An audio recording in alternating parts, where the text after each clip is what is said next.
व्यास जो है 98 फुट है और विश्व के भव्यतम गुंबदों में से एक माना जाता है। और इसकी ये जो ऐतिहासिकता है, ये भव्यता है, वो इतिहास के पन्नों में है, लेकिन ये कभी धूमिल नहीं होगी क्योंकि ये इसी तरीके से अपने महत्व को समेटे हुए भविष्य में भी अपनी गौरव गाथा का गान करता रहेगा। बिल्कुल अमृता, मैंने 1952 तक मैंने आपको बताया 1952 से 86 ऐसे मौके रहे हैं जब दोनों सदनों को प्रेसिडेंट ने संबोधित किया है यहाँ पर। इसके अलावा 3 ऐसे मौके रहे हैं जब जॉइंट सिटिंग हुई है, दोनों ही सभाओं की, राज्यसभा और लोकसभा की जॉइंट सिटिंग रही है दोनों हाउसेस की। 3 ऐसे मौके रहे हैं जब डेडलॉक को रिजॉल्व करने के लिए यहाँ सिटिंग हुई है। और ऐसे 3 मौके 1961, 1978 और 2002 में ये मौके आए जब कहीं ना कहीं बिल के लिए जो डेडलॉक था उसे दूर करने के लिए यहाँ पर जॉइंट सिटिंग की गई। तमाम ऐसे और स्पेशल इवेंट्स हैं जिनका यहाँ जिक्र करना चाहेंगे। 50 साल क्विट इंडिया मूवमेंट, भारत छोड़ो आंदोलन के 50 साल 1992 में हमने पूरे किए। उस मौके पर एक खास इवेंट का आयोजन इसी सेंट्रल हॉल में हुआ। 1997 में जब हमने आजादी के 50 साल पूरे किए, उस मौके पर भी खास आयोजन का साक्षी ये सेंट्रल हॉल रहा है। इसके अलावा 2001 में conference on discipline and decorum in parliament and state legislature, बहुत अहम संसदीय परंपरा, संसदीय सफर के लिहाज से बहुत अहम कॉन्फ्रेंस रही है, जो कि अगर डिसिप्लिन और डेकोरम की बात करें, डेकोरम को लेकर रही है। 2001 में 200वां सेशन राज्यसभा का 2003 में, उसका साक्षी ये सेंट्रल हॉल रहा है। इसके बाद 150 सालों की यात्रा, जो भारत की आजादी की पहली लड़ाई थी, उसकी 150 सालों की यात्रा 2007 में हमने पूरी की, इसका भी गवाह ये सेंट्रल हॉल रहा है। अब हम 2012 की तरफ रुख करेंगे जब हमने भारतीय संसद के 60 साल का सफर पूरा किया सेंट्रल हॉल में। उस मौके पर भी अहम चर्चा हमने देखी, अहम कार्यक्रम हमने देखा। जीएसटी का इंप्लीमेंटेशन, एक देश एक कर व्यवस्था, जीएसटी 2017 में कार्यक्रम का आयोजन इसी सेंट्रल हॉल में। नेशनल लेजिस्लेटर्स कॉन्फ्रेंस 2018, इसके बाद हिरेन मुखर्जी मेमोरियल लेक्चर्स, इसका भी गवाह रहा है। जितने तमाम हेड्स ऑफ स्टेट्स और गवर्नमेंट्स हैं अलग अलग देशों के, 41 हेड्स ऑफ स्टेट्स गवर्नमेंट्स, जिनमें यूएस प्रेसिडेंट बिल क्लिंटन भी शामिल रहे, बराक ओबामा भी शामिल रहे, रूस के राष्ट्रपति व्लादिमीर पुतिन भी शामिल रहे। इस तरह के 41 हेड्स ऑफ स्टेट्स और गवर्नमेंट्स यहां पर उन्होंने एड्रेस किया है इसी सेंट्रल हॉल में। यानी ये अमृता, जैसे मैं बता रही थी, शुरुआत से लेकर अब तक बहुत से ऐसे ऐतिहासिक मौके हैं जिनका गवाह ये सेंट्रल हॉल रहा है। बिल्कुल। और इस वक्त आप तस्वीरों में देखिए, सीधी तस्वीरें आपके सामने, प्रधानमंत्री कार्यक्रम से पहले सभी से गुफ्तगू करते हुए, बातचीत करते हुए। आप देखिए सबके चेहरों पे किस तरह का भाव है। एक नए संसद भवन में जाने की खुशी तो है, लेकिन शायद इस केंद्रीय कक्ष को विदाई देने का एक भावुक पल भी है, जो आप देख सकते हैं। प्रधानमंत्री नरेंद्र मोदी के चेहरे पर भी साफ झलक रहा है। उनके सामने राजनाथ सिंह जी हैं, नड्डा जी हैं, और ये लोग कहीं ना कहीं यही बात आपस में शायद कर रहे हैं। कुछ पल बाद कार्यक्रम की शुरुआत होने वाली है। लेकिन प्रीति, जैसा कि मैं बता रही थी कि ये जो केंद्रीय कक्ष है, अगर इसके इतिहास में जाएं तो इसका उपयोग जो है पहले पूर्ववर्ती केंद्रीय विधानसभा और राज्यसभा के ग्रंथालय के रूप में किया जाता था। 1946 में इसका स्वरूप बदला गया और इसे संविधान सभा कक्ष में बदल दिया गया, और 9 दिसंबर 1946 से 24 जनवरी 1950 तक वहां संविधान सभा की बैठकें हुई। मौजूदा समय में हम लोकसभा अध्यक्ष भी अब देख पा रहे हैं, ओम बिरला, वो भी प्रधानमंत्री के साथ यहाँ मौजूद हैं और सभी का अभिवादन यहाँ पर वो कर रहे हैं। अमृता, लेकिन प्रीति, अगर मैं बॉडी लैंग्वेज देखूं, आप देखिए ये सभी बड़े लीडर्स जो हैं एक साथ खड़े हैं, बातचीत कर रहे हैं, चेहरे पे खुशी है और एक उत्साह भी है, उमंग भी है, जोश भी है। लेकिन शायद कहीं ना कहीं इस केंद्रीय जो कक्ष है या ये जो संसद का पुराना भवन है, इससे विदाई लेने का एक भावुक क्षण भी है। और ये जो फीलिंग्स हैं मिली जुली, प्रीति, हम चेहरों में देख सकते हैं। जो लीडर्स हमारे इस वक्त दिखाई दे रहे हैं तस्वीरों में। मैं केंद्रीय कक्ष की बात कर रही थी, चूंकि इसका उपयोग, अपने दर्शकों को बता दें कि दोनों सभाओं की संयुक्त बैठकें आयोजित करने के लिए किया जाता है। अब तक लोकसभा के प्रत्येक आम चुनाव के बाद प्रथम सत्र के आरंभ होने और प्रत्येक वर्ष पहला सत्र आरंभ होने पर राष्ट्रपति केंद्रीय अब हम देख पा रहे हैं उपराष्ट्रपति और राज्यसभा के सभापति संबोधित करते उपराष्ट्रपति और राज्यसभा के सभापति जगदीप धनखड़ का भी आगमन हो चुका है। अब बस कुछ ही पलों का इंतजार, ठीक 11 बज गए हैं और अब इस कार्यक्रम की शुरुआत होने जा रही है।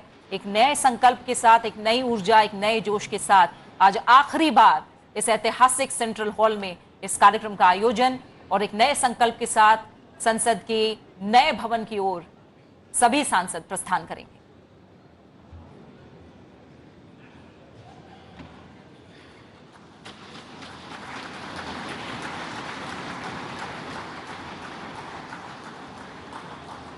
कार्यक्रम का शुभारंभ राष्ट्रगान के साथ।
वक्रतुंड महाकाय सूर्यकोटि समप्रभ निर्विघ्नं कुरु मे देवः सर्वकार्येषु सर्वदा। आप सभी माननीय विशिष्ट जनों को गणेश चतुर्थी की हार्दिक शुभकामनाएं।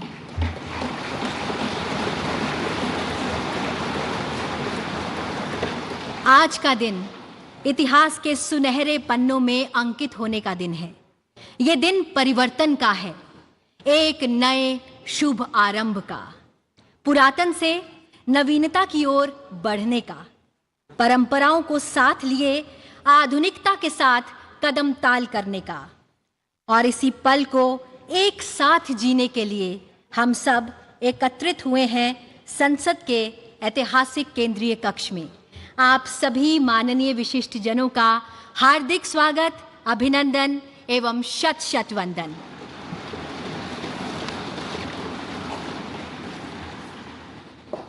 कार्यक्रम को प्रारंभ करने हेतु मेरा सादर अनुरोध माननीय संसदीय कार्य मंत्री जी से कि वे स्वागत संबोधन प्रस्तुत करें।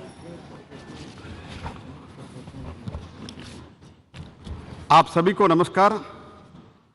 I am feeling proud privileged to be the part of this historic occasion where we have assembled in this iconic central hall for the celebration of our 75 years of the parliamentary democratic journey and shifting to the new parliament building. First of all, I welcome Honorable Vice President of India and the Chairman of Rajya Sabha, Shri Jagdeep Dhankar ji, to gracing this momentous occasion. I welcome the most popular, dynamic, Honorable Prime Minister, Shri Narendra Modi ji,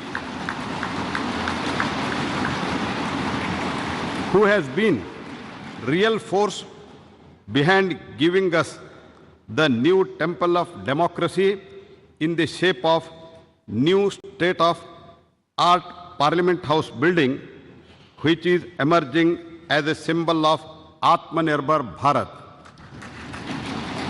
I also welcome Honorable Speaker Shri Om Birla ji, Deputy Chairman Rajya Sabha Shri Harivansh ji, Leader of the Rajya Sabha Shri Piyush Goyal ji, Leader of the Opposition Rajya Sabha Shri Mallikarjun Kharge ji, Leader of the largest opposition party in the Lok Sabha Shri Adhiranjan Chaudhary ji, all my colleague ministers, other senior leaders, fellow MPs from both the houses of the Parliament, to this function which has been organized to commemorate the last sitting of both the House held yesterday in the respective chambers. Today onwards, our two houses of the Parliament shall have their sittings in the new Parliament House building. We all know that this central hall has witnessed transfer of power from Britain to Bharat. The formation and adoption of our constitution by the Constituent Assembly has been host to some very important occasions like rollout of GST, one tax, one nation, a finest example of cooperative federalism in our parliamentary democracy. There were 3 joint sittings of both the houses of the Parliament for resolving the deadlocks under the Article 108, that is the Dowry Prohibition Bill 1959, the Banking Service Commission Repeal Bill 1978, Prevention of Terrorism Bill 2002. You all know that Lok Sabha and Raj Sabha were sitting in this building since 13th May 1952. Along with all my fellow members of the Parliament and other stakeholders of this Parliament, I am very happy and enthusiastic about the functions of the two houses of the Parliament henceforth from the new building, which is the symbol of new and emerging Bharat, paving the way for the developed nation as envisaged by Prime Minister by 2047. At the end, I would like to say that our journey so far is marked by excellent achievements, memorable experience, difficult challenges, remarkable milestones. As we go ahead, let us learn from our previous experiences so far and reaffirm our commitment to our historic democratic values and tirelessly work for the betterment of the person last in the queue. Jai Hind. बहुत बहुत धन्यवाद मान्यवर। अब संबोधन हेतु मैं आमंत्रित करना चाहूंगी लोकसभा में कार्यकाल की दृष्टि से वरिष्ठतम वर्तमान संसद सदस्य श्रीमती मेनका गांधी जी को।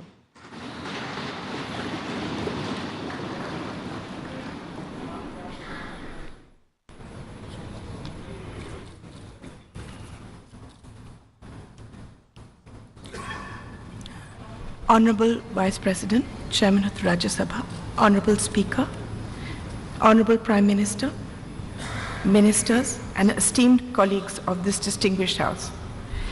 Actually, I'm as surprised to be here as you are to see me. This is a historic day today. I'm proud to be part of this historical moment when a government under the leadership of Prime Minister Shri Narendra Modi ji has undertaken to repair the deep-rooted asymmetry and to give an equal share in India's future to all of us women. I'm grateful for the honor you have given me of speaking about my years in Parliament. We are going to a new building, and hopefully this grand edifice will reflect the aspirations of a new Bharat. Today, I have been entrusted with the responsibility of addressing this esteemed assembly as the most senior parliamentarian in the Lok Sabha. I entered Parliament at the age of 32, 9 years after the death of my husband. My debut was as Minister for Environment. Today, 35 years later, I have spent most of my adult life in this institution, and I have seen 7 prime ministers and the shaping of grand history. It has been an arduous, rocky road. I had several terms as an independent member and finally joined the Bharatiya Janata Party under Shri Atal Bihari Vajpayee ji's leadership in 2004. Since then, I have remained a proud member of the BJP as well as this august House. Being a member of Parliament is an immense responsibility as it entails safeguarding the trust of lakhs of voters who elect us to be their voice. You are given power but this power must always be used for their good. The job demands unwavering commitment, moral rectitude, and courage. Basically, it demands great love for your country and infinite kindness towards all. Each one of us gets this opportunity to make a difference, provided we sublimate our own ambitions and see ourselves only as vessels or bridges or protectors of all the beings that need us, the last person in India who believes himself forgotten. People who cannot navigate for themselves and appoint us as their helmsmen. I have tried to make the most of every minute to bring about change wherever I am, whether as Environment Minister, when many institutions and laws that safeguard us were passed, as Social Justice Minister, setting up Alimco, which now looks after all the disabled in the country, Childline, which was regarded internationally as the best institution for looking after street children, stopping child labor in the carpet industry. You can change things wherever you are. For instance, in the opposition as a BJP member, as chairperson of the often ignored Assurances Committee, we changed the way people were experimented on by pharmaceutical companies. They were not paid or even asked before becoming guinea pigs. This was changed by us. During Atalji's time, we brought in the vital red and green dot on foods, allowing people to know whether they were eating vegetarian, non-vegetarian food. We repaired an institutional deception by food companies. No service, no job is too small that it should not be taken seriously. My happiest moment was being given the responsibility by the Prime Minister, who coined the phrase Beti Bachao, Beti Padhao.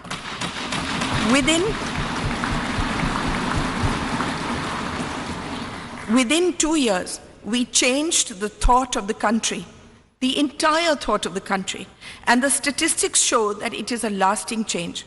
From 130 women per 1,000, a shameful statistic, it rose to 950. Crores of girls were saved. Not only that, it is now seen as a shame and a crime to do away with girl children, whether in the womb or newly born. Now that we are going into a new building, a new phase, I want to tell all the young people here that politics is never fulfilling unless you have a grand passion and a commitment outside it, unless a fire of curiosity burns within you. No service is too small in the service of Mother India.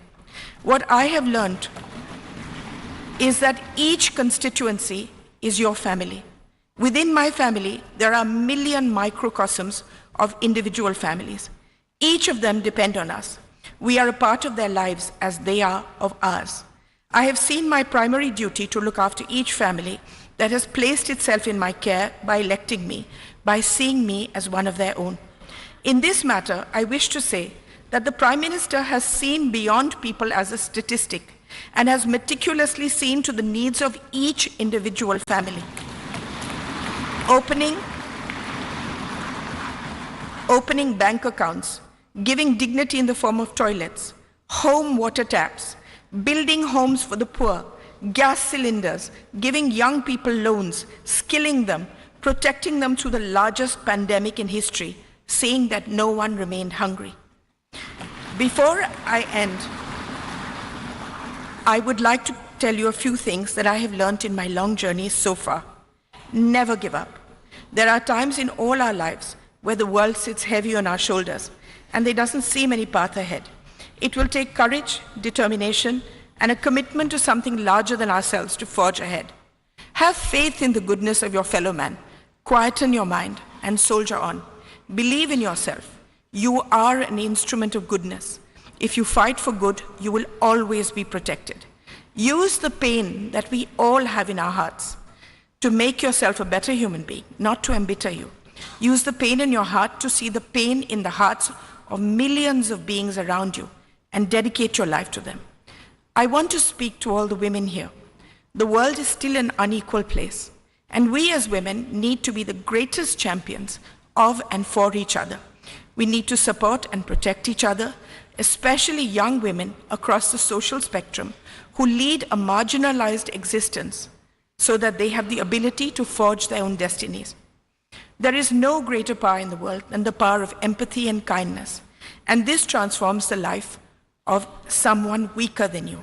Kindness serves as its own reward. The greatest bank balance that we will ever possess is that of good deeds that we leave in our wake. That is the only legacy that will remain. My faith in God is unwavering.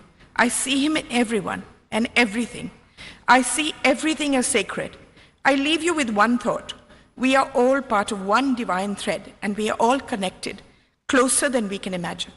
Let us, irrespective of any differences we may have, wish happiness, protection, and on this holy day of Ganesh Chaturthi, a life free of obstacles for us and all our countrymen. Illuminate the lamp of goodness in our hearts. Jai Hind, Jai Bharat.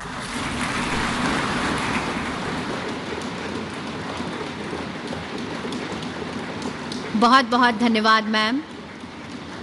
आपने बिल्कुल सही कहा। ये वो देश है जहां बेटियां आगे बढ़ती हैं। ये वो देश है जहां परंपराओं के साए में आधुनिकता पनपती है। ये वो देश है वसुधैव कुटुंबकम, जिसका नारा है विश्वगुरु भारत, ये देश हमारा है। अब मेरा सादर अनुरोध लोकसभा में सबसे बड़े विपक्षी दल के नेता श्री अधीर रंजन चौधरी जी से कि वे अपना संबोधन प्रस्तुत करें। Honorable Vice President of India, Honorable Speaker Lok Sabha, Honorable Prime Minister of India, Parliamentary Affairs Minister of both the houses, Opposition leaders, Kharge ji, all my senior leaders and distinguished, esteemed colleagues of both Lok Sabha and Rajya Sabha. Having seized this opportunity without making any compunction, without mincing any word, I must state that I feel elevated and elated of having been stood in this podium, which had witnessed a caravan of historical episodes and numerous momentous events in the midst of the galaxy of luminaries who had rigged up their brain and burned the midnight oil to frame the Constitution of India in this august house, which is called at the time Constituent Assembly. So we are proud of all of them, numbering 389 members, including 296 from British India and 93 from princely states. In this house also, in this house, in the year 1947, 22nd January, the objectives resolution numbering 8 was passed, was adopted, which was proposed by Jawaharlal Nehru ji also, which had inspired the shaping of our constitution in subsequent stages also. So now, in this august house, all of us are well experienced and known the journey, the odyssey of our constitution. From colonial past to independent India, we have observed the transition of the destiny of this great country named after India. It is astonishing to note that those 389 members intensively discussed among them for 2 years, 11 months, and 19 days, and produced the largest constitution of the world, led by Baba Saheb Ambedkar, the father of Indian Constitution. We have been gifted with 395 articles. Also, 22 parts and 8 schedules. So naturally, the house, which is called Central Hall, it is a historic hall. It is it will not be known by simply its architectural splendor, but its illustrious legacy. Now I come to the point that our ability to attain developed nation status by 2047 hinges on the active involvement of our citizens and the unwavering dedication of their representatives. The groundwork laid in the formative years of our nationhood and also the subsequent years has empowered us significantly. However, we are confronted with intricate challenges that require immediate attention and resolution as we progress towards this objective. I don't have any idea of what is called and how a country to be recognized as developed country by any designation.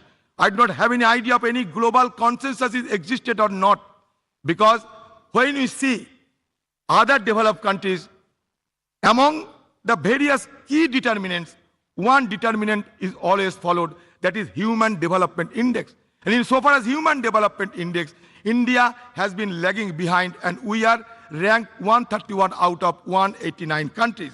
At present, disconcerting reports reveal that the top 10% of India's population controls a staggering 77% of nation's total wealth. In 2017, a staggering 73% of wealth generated has reportedly gravitated towards the wealthiest 1%, while staggering 670 million Indians constituting the poorest half of the population saw their wealth increase by a mere 1%. This stark disparity presents a crucial challenge in ensuring that millions of people living below the poverty line have access to fundamental necessities like food, shelter, and healthcare, a prerequisite for advancing towards developed nation status. While India boasts of a sizable youth population, high unemployment rates pose a significant hurdle to leveraging this demographic advantage.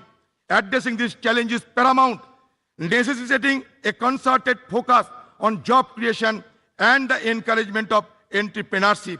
It is essential to enable India's youthful population to contribute substantially to the country's economic growth and development. Despite India being the world's fifth largest economy, our per capita GDP falls far behind that of developed nations. Tackling this economic growth challenge requires pro-growth government policies, maintaining low inflation, reducing interest rates, alleviating unemployment, fostering a skilled workforce, bolstering purchasing power, stimulating demand, and enhancing the healthcare and education sector. India must prioritize the development of a globally competitive, labor-intensive manufacturing sector capable of generating significant employment opportunities. In sum, addressing the pressing issue of high youth unemployment is a pivotal step for India's march toward developed nation status by 2047. I am impatient. I do not want to wait till 2047. Why not before 2047? To realize the vision of becoming developed nation, India must pursue a growth trajectory that is both comprehensive and sustainable. Economic growth must be all-inclusive, benefiting every citizen. An overarching focus on human development, encompassing access to healthcare, education, and essential services must be implemented holistically. The challenge of transforming India into a developed nation by 2047 are substantial, encompassing poverty, infrastructure deficit, and environmental sustainability. By implementing a holistic strategy that encompasses infrastructure development, attraction of investment, enhancement of education, promotion of innovation, social welfare, environmental conservation, paying emphasis on manufacturing and integration of technology, India can pave the way for its emergence as a developed nation. It is only with unwavering determination, collective commitment, that the country can realize this visionary goal and unlock its potential on the global stage. I will conclude by saying that धरती सिखाते हमने सबको बोझ उठाना, गगन सिखाते हमने ऊपर उठते जाना, सूरज की लाली से सीखा जग आलोकित करना, चंदा की किरणों से सीखा सबको पीड़ा हरना, पर्वत ने सिखाई हमने दृढ़ संकल्प बनाना, नदी सिखाए हमने आगे बढ़ते जाना, सागर की लहरों ने सीखा दुख सुख सहे जाना, और तूफान ये सिखलाते हैं आफत में ना घबराना और आफत से टकराना। हम चाहते हैं कि ये separation of power should be maintain in A judicious manner, and also in presence of all the guiding light of our country. I must suggest that India is not a homogeneous society, rather it is a heterogeneous society. But now the need of the hour is to maintain the harmonious society. With this word, I am concluding my speech. Thank you. Jai Hind, Bande Mataram. धन्यवाद sir. अब मेरा सादर आग्रह है राज्यसभा में सदन के नेता श्री पीयूष गोयल जी से कि वे अपना वक्तव्य प्रस्तुत करें। राज्यसभा के सभापति आदरणीय जगदीप धनखड़ जी, श्रद्धेय प्रधानमंत्री श्री नरेंद्र मोदी जी, लोकसभा अध्यक्ष आदरणीय ओम बिरला जी, उपसभापति श्री हरिवंश जी, श्री मल्लिकार्जुन खड़गे जी, श्री आदिर रंजन चौधरी जी, श्री प्रहलाद जोशी जी, माननीय सांसदगण, नमस्कार। गणेश चतुर्थी के पावन अवसर पर आप सभी को हार्दिक शुभकामनाएं। विघ्नहर्ता गणपति बाप्पा सभी को सुख एवं शांति प्रदान करें और देश की प्रगति के लिए हमारे प्रयासों को सफल बनाएं। हमारे संविधान के निर्माता भारत रत्न डॉक्टर बाबा साहेब अम्बेडकर जी तथा संविधान सभा के माननीय सदस्यों की स्मृति को मेरा कृतज्ञ वंदन। विगत 75 वर्षों में देश की सेवा करने वाले सभी सम्मान्य सांसदों को भी मेरा सादर नमन। कल हम सभी ने इस भवन में सार्थक चर्चा की और अपनी यादों और अनुभवों को सबके साथ साझा किया। आज नए संसद भवन में प्रवेश करना एक ऐतिहासिक पल है जो हम सभी के लिए यादगार रहेगा। इस शुभ अवसर पर मैं आप सभी को बहुत बहुत बधाई देना चाहता हूं। नया संसद भवन हमारी सांस्कृतिक विरासत और आधुनिकता का जीवंत उदाहरण है। नए संसद भवन में स्थापित प्राचीन सेनगोल से प्रेरणा लेकर हम सभी कर्तव्य भावना से देश सेवा के तत्पर रहेंगे। आदरणीय प्रधानमंत्री श्री नरेंद्र मोदी जी के दूरदर्शी नेतृत्व में भारत एक वैश्विक शक्ति बन रहा है।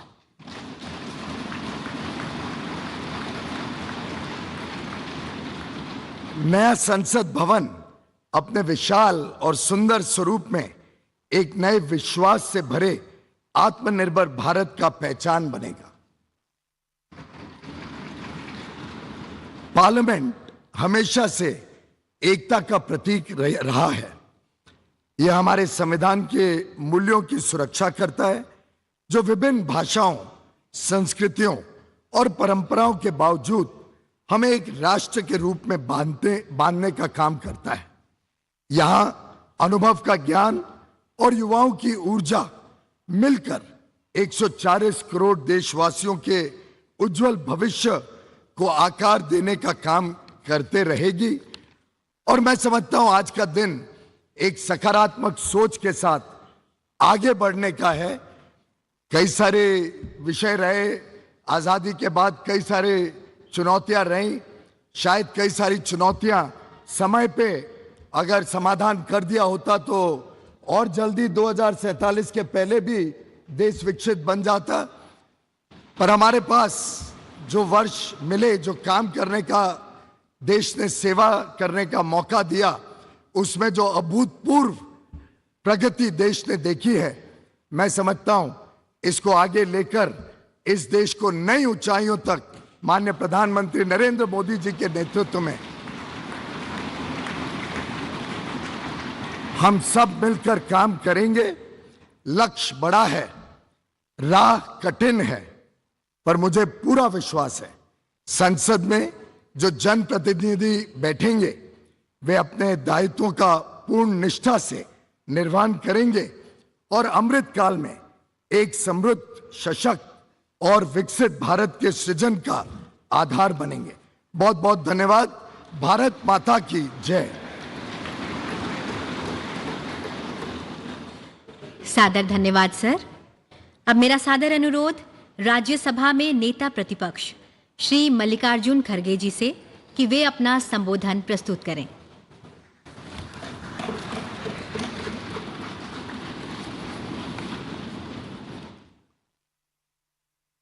Honorable Vice President of India, Honorable Prime Minister, Honorable Speaker Lok Sabha, Honorable Leader of the Rajya Sabha, Honorable Shri Adiranjan Chaudhary ji, Honorable Minister of Parliamentary Affairs, Honorable Members of Parliament, and all the respected leaders. We have all gathered here today to commemorate the rich legacy of the Parliament of India in this historic Central Hall.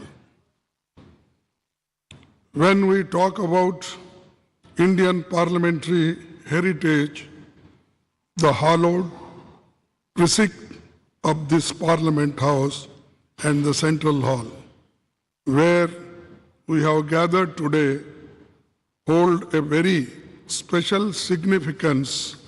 The Constitution of India is the bedrock of Indian democratic polity. It is in this very Central Hall that the Constituent Assembly held its sittings from 1946 to 1949, spanning a period of 2 years, 11 months, and 17 days. Today, we humbly recall the phenomenal contributions made by Dr. Rajendra Prasad, the first President of India, Pandit Jawaharlal Nehru ji, the first Prime Minister, and architect of modern India, Sardar Vallabhbhai Patel, the first Home Minister of India, and Dr. B.R. Ambedkar, architect of Indian Constitution. It is also an occasion to recall with gratitude the contributions of Sri G.V. Malvankar, Dr. Sarvapalli Radhakrishnan, and also acknowledge the collective contribution by members of the Constituent Assembly, Provisional Parliament, and First and all subsequent Lok Sabha. This Central Hall was witness to Pandit Nehru's tryst with destiny speech on the eve of India's independence. And yesterday, the Prime Minister also mentioned this in his speech. I'm thankful to you because you remembered this historic speech on this yesterday's occasion. Sir, the India's independence during his speech, the Pandit Nehruji inter alia stated, which I quote, long years ago, we have made a tryst with destiny, and now the time comes when we shall redeem our pledge, not wholly or in full measures, but very substantially. At the stroke of the midnight hour, when the world sleeps, India will awake to life and freedom. A moment comes, which comes but rarely in history, when we step out from the old to new, when an age ends and when the soul of the nation, long suppressed, finds utterances. As the clock struck 12, all the members of the Constituent Assembly took the following pledge. At this solemn moment, when the people of India, through suffering and sacrifices, have secured freedom, I, a member of the Constituent Assembly, do dedicate myself in all humility to the service of India and her people, to the end that this ancient land attain her rightful and honored place in the world, and make her full and willing contribution to the promotion of the world peace and the welfare of the mankind. These words spoken on the day of this historic speech of Pandit Jawaharlal Nehru ji.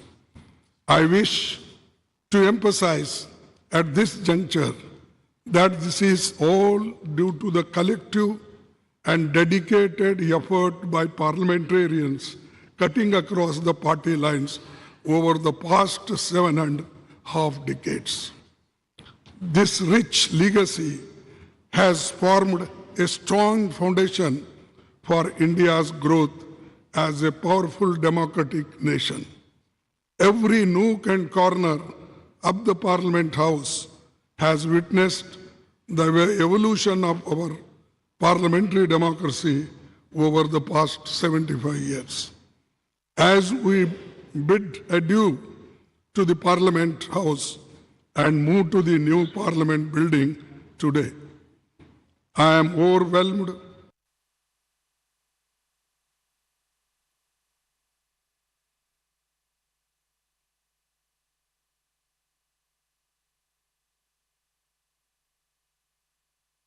in the new Parliament building, but will miss the Parliament House. The success of the institution lies in the upholding constitutional values and ideals. The idea that institutions are sacrosanct and essential for the success is a fundamental principle in governance and development. We should commit ourselves to adhere to and preserving the constitutional values and parliamentary traditions as the country moves ahead in effectively performing parliamentary duties and in our endeavors for the growth of our nation. To build this country, forgetting our parties, political parties, we should be one to build the nation, to protect the nation, to protect the Constitution, to protect the democracy. This must be our aim. With these words and one quote I will say, no man can be grateful at the cost of his honor. No woman can be grateful at the cost of her chastity. And no nation can be grateful at the cost of its liberty. So, to protect our liberty, to protect our integrity, we must work all together. That is the only way to build the nation. Thank you. Jai Hind. बहुत बहुत धन्यवाद मान्यवर। अब मेरा आग्रह है माननीय लोकसभा अध्यक्ष श्री ओम बिरला जी से कि आप हम सभी को अपने शब्दों द्वारा अनुग्रहित करें। माननीय उपराष्ट्रपति जी, माननीय प्रधानमंत्री जी, राज्यसभा में सदन के नेता, संसदीय कार्य मंत्री जी, प्रतिपक्ष के नेता, लोकसभा में सबसे बड़े दल के नेता, सभी माननीय मंत्रीगण, सभी माननीय संसद सदस्यगण, आज संसद भवन के इस जो हमारी देश की आजादी का साक्षी रहा, जो संविधान निर्माण का साक्षी रहा, जिसमें अनेक परिवर्तन एवं ऐतिहासिक निर्णय हुए, इसी केंद्रीय कक्ष में माननीय राष्ट्रपति जी, का उद्बोधन भी हमें मिला। विश्व के कई राष्ट्र अध्यक्षों ने करते हुए हमारे लोकतंत्र के प्रति आस्था व्यक्त की और आज इस केंद्रीय कक्ष से हम सब लोग नए संसद भवन की ओर प्रवेश कर रहे हैं। ये नया संसद भवन हम सब के लिए नई आकांक्षाओं, नई अपेक्षाओं और नई उम्मीद, नई उमंग के साथ होगा, मेरी ऐसी आशा है। आज इस अवसर पर उन सब स्वतंत्रता सेनानियों को भी नमन करता हूं जिन्होंने हमारे भविष्य के लिए, हमारे कल के लिए अपना वर्तमान बलिदान कर दिया। मैं आज उन महान नेताओं को भी नमन करता हूं जिन्होंने इस केंद्रीय कक्ष में दुनिया का सबसे बड़ा संविधान निर्माण में अपना अमूल्य योगदान दिया, जिन्होंने देश में आर्थिक सामाजिक परिवर्तन लाने में अपना दायित्व निभाया। आज हम उन सभी मान्य सदस्यों को भी स्मरण कर रहे हैं, याद कर रहे हैं, जो हमारे बीच में नहीं रहे लेकिन जिन्होंने अपने संवैधानिक दायित्वों का निर्वहन करते हुए देश की प्रगति में योगदान दिया। मैं आज संसद के उन सभी माननीय सांसदों का भी हार्दिक अभिनंदन करता हूं जिनके लंबे संसदीय अनुभव का लाभ आज हमें मिल रहा है। ये संसद भवन अनेक ऐतिहासिक घटनाओं, निर्णयों और परिवर्तनकारी कानूनों के निर्माण का साक्षी रहा है। हमारी संसद कई घटनाओं का मंच रही है जिन्होंने 75 वर्षों में इस देश को एक ऐसा स्वरूप दिया है जो दुनिया में एक नई ताकत और सामर्थ्य रखता है। हमारी संसद देश की करोड़ों जनता की अभिव्यक्ति एवं भावनाओं का माध्यम रही है, जहां हमें लोकतांत्रिक संस्कृति के अनुरूप चर्चा और संवाद से अनेक चुनौतियों का समाधान निकाला है और कई श्रेष्ठतम प्रतिमान स्थापित किए हैं। इन 75 वर्ष की संसदीय लोकतंत्र की गौरवशाली यात्रा में हमने देश में कई क्रांतिकारी बदलाव भी किए। आज जनता नए भारत के लिए आकांक्षी है। आज लोगों को हमसे अपेक्षाएं बढ़ी है, आकांक्षाएं बढ़ी हैं, उम्मीद बढ़ी है। ऐसे में हमारी जिम्मेदारी और बढ़ जाती है कि हम अपने संवैधानिक दायित्वों का शुद्ध अंतर्करण से निर्वहन करें और उनकी अपेक्षाओं, आकांक्षाओं और उम्मीदों को पूरा करें और आकांक्षी भारत के सपनों को साकार करें। मान्यवर, हम सबका सौभाग्य है कि हम ऐसे कालखंड के जनप्रतिनिधि हैं जिस समय भारत हर क्षेत्र में तेजी से आगे बढ़ रहा है। हमारी लोकतांत्रिक संस्कृति और हमारा श्रेष्ठ नेतृत्व के कारण हम पूरे विश्व को एक परिवार के रूप में लेकर वैश्विक चुनौतियों का समाधान के लिए भारत एक सार्थक भूमिका निभा रहा है। आज हम नए भवन में प्रवेश कर रहे हैं।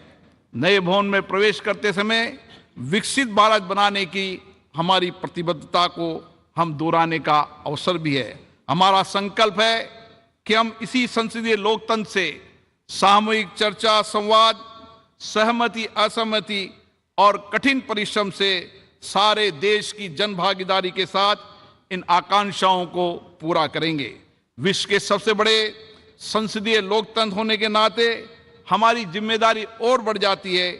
इसलिए आवश्यक है कि हमारी संसद हर एक मुद्दे पर चर्चा करे, सार्थक सकारात्मक दिशा दे, कानून बनाते समय सारगर्भित चर्चा हो, सकारात्मक के साथ चर्चा हो, ताकि हम देश को और अधिक समर्थ एवं समर्थ बना सकें।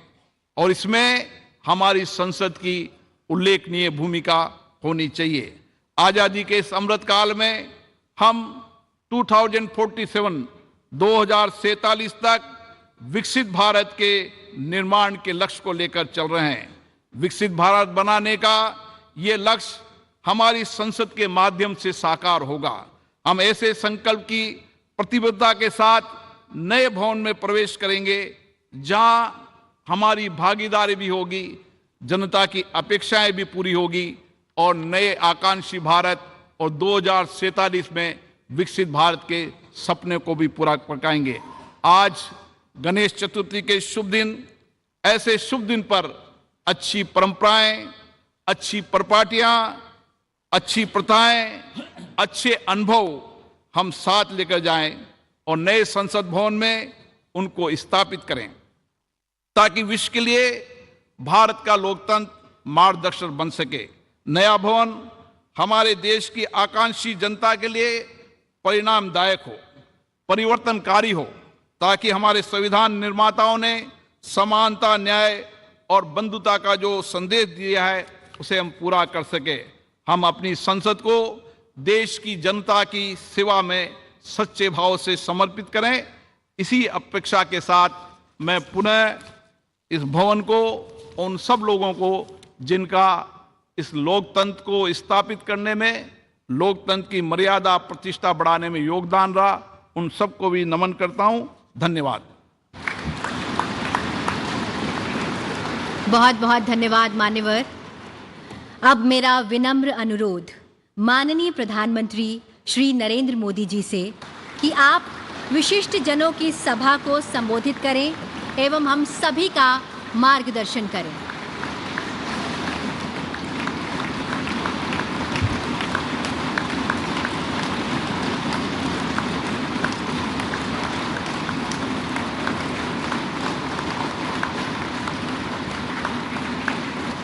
आदरणीय उपराष्ट्रपति जी,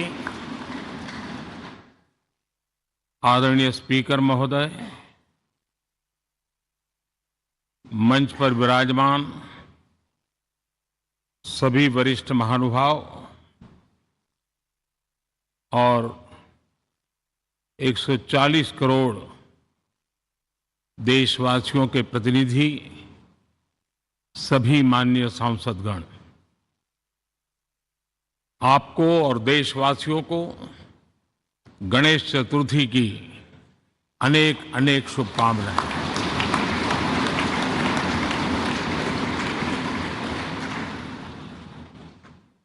आज नए संसद भवन में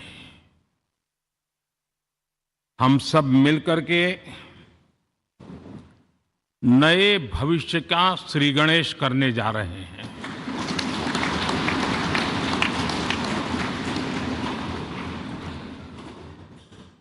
आज हम यहां विकसित भारत का संकल्प दोहराना,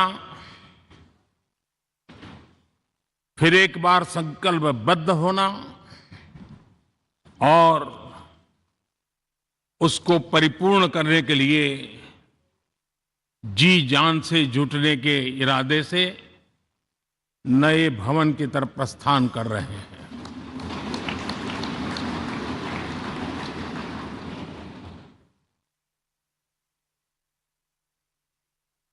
सम्माननीय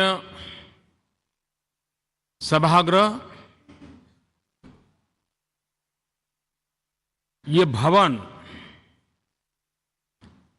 और उसमें भी ये सेंट्रल हॉल एक प्रकार से हमारी भावनाओं से भरा हुआ है, हमें भावुक भी करता है और हमें हमारे कर्तव्य के लिए प्रेरित भी करता है। आजादी के पूर्व ये खंड एक प्रकार से लाइब्रेरी के रूप में इस्तेमाल होता था, लेकिन बाद में संविधान सभा की बैठक यहां शुरू हुई और उन संविधान सभा की बैठकों के द्वारा गहन चर्चा विचारणा कर करके हमारा संविधान यहीं पर आकार लिया। यहीं पर 1947 में अंग्रेजी हुकूमत ने सत्ता हस्तांतरण किया, उस प्रक्रिया का भी साक्षी हमारा ये सेंट्रल हॉल है। इसी सेंट्रल हॉल में भारत के तिरंगे को अपनाया गया, हमारे राष्ट्रगान को अपनाया गया और ऐतिहासिक अवसरों पर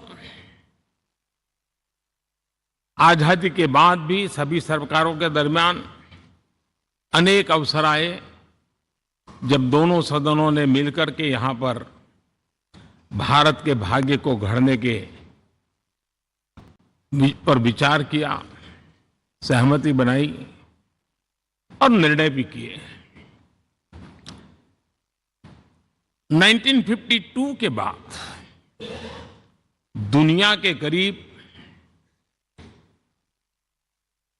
41 राष्ट्राध्यक्षों ने इस सेंट्रल हॉल में हमारे सभी माननीय सांसदों को संबोधित किया है।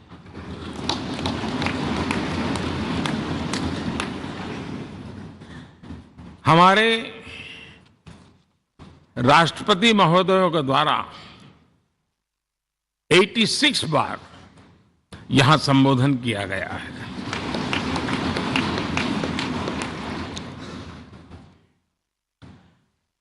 बीते साल जो भी साथी इन जिम्मेवारियों से गुजरे हैं, जिम्मेवारियों को संभाली है, अनेक कानूनों, अनेक संशोधन और अनेक सुधारों का हिस्सा रहे हैं। अभी तक लोकसभा और राज्यसभा ने मिलकर करीब करीब 4000 से अधिक कानून पास किए हैं।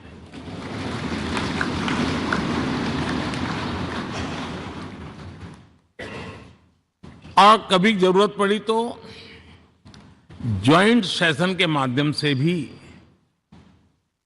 कानून पारित करने की दिशा में रणनीति बनानी पड़ी और उसके तहत भी दहेज रोकथाम कानून हो, बैंकिंग सर्विस कमीशन बिल हो, आतंक से लड़ने के लिए कानून हो, ये संयुक्त सत्र में पास किए गए हैं, इसी गृह में पास किए गए। इसी संसद में मुस्लिम बहन बेटियों को न्याय की जो प्रतीक्षा थी, शाहबानो केस के कारण कुछ गाड़ी उल्टी पार्टी पर चढ़ गई थी, इसी सदन ने हमारी उस गलतियों को ठीक किया और 3 तलाक विरुद्ध कानून हम सब ने मिलकर के पारित किया। संसद ने बीते वर्षों में ट्रांसजेंडर को न्याय देने वाले कानूनों का भी निर्माण किया। इसके माध्यम से हम ट्रांसजेंडर के प्रति सद्भाव और सम्मान के भाव के साथ उनको नौकरी, शिक्षा, स्वास्थ्य, बाकी जो सुविधाएं हैं एक गरिमा के साथ प्राप्त कर सके, इसकी दिशा में हम आगे बढ़े।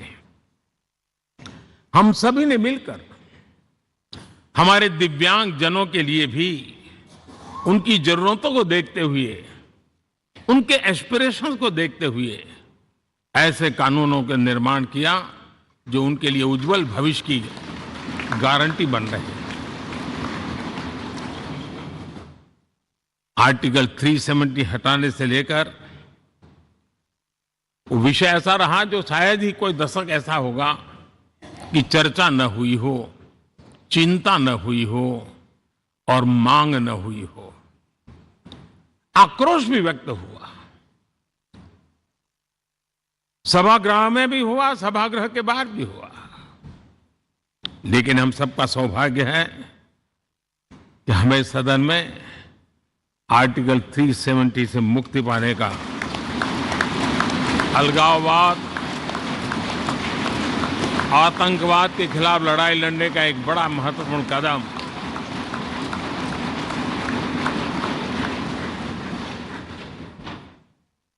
और इस महत्वपूर्ण काम में माननीय सांसदों की, संसद की बहुत बड़ी भूमिका है।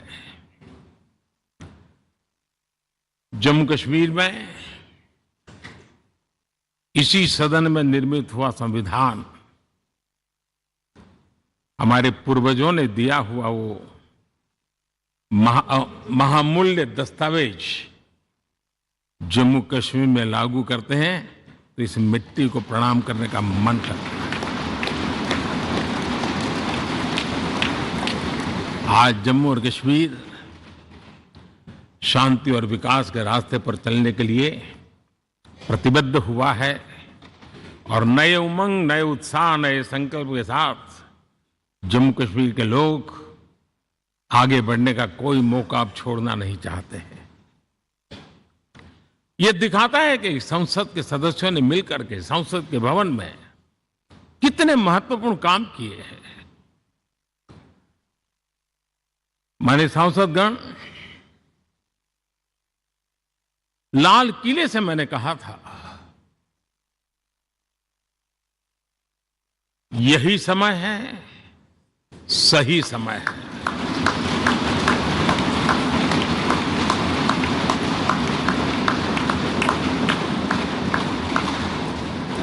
एक के बाद एक घटनाओं की तरफ हम नजर करेंगे। हर घटना इस बात का गवाह दे रही है कि आज भारत एक नई चेतना के साथ पुनर्जागृत हो चुका है।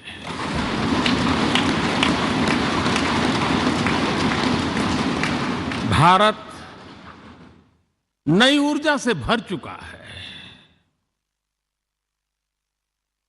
और यही चेतना, यही ऊर्जा इस देश के कोटि कोटि जनों के सपनों को संकल्प में परिवर्तित कर सकती है और संकल्प को परिश्रम की पराकाष्ठा कर करके सिद्धि तक पहुंचा सकती है। ये हम देख सकते हैं।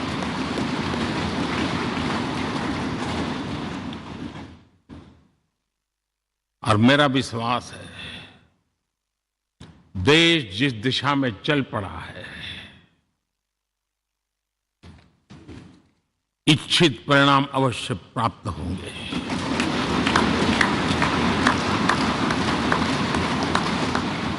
हम गति जितनी तेज करेंगे, परिणाम उतने जल्दी मिलेंगे।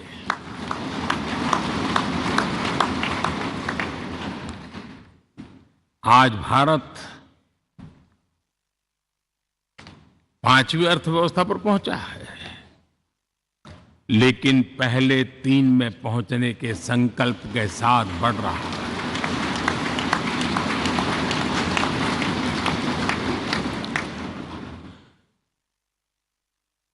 और मैं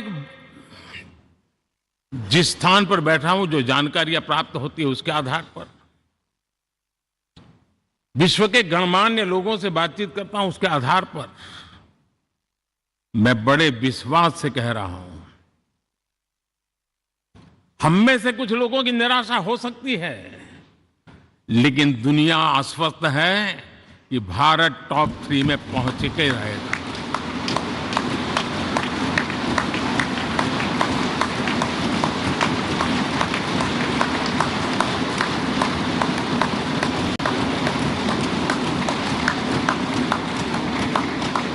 भारत का बैंकिंग सेक्टर आज अपनी मजबूती के कारण से फिर एक बार दुनिया में सकारात्मक चर्चा का केंद्र बना हुआ है।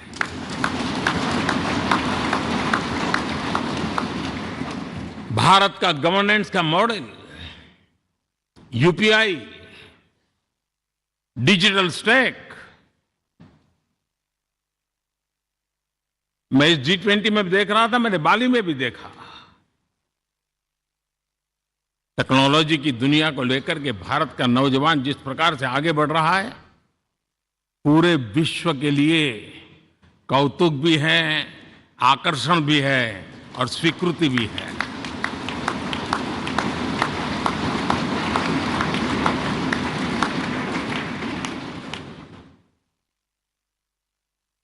हम सब उस ऐसे कालखंड में हैं, मैं कहूंगा हम लोग एक भाग्यवान लोग हैं।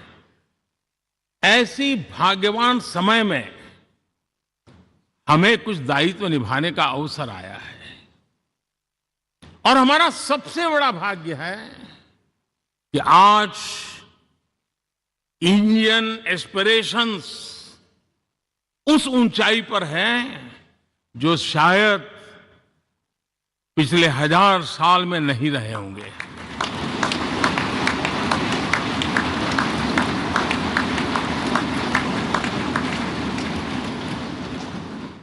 गुलामी के जंजीरों ने उसके एस्पिरेशंस को दबोच के रखा था।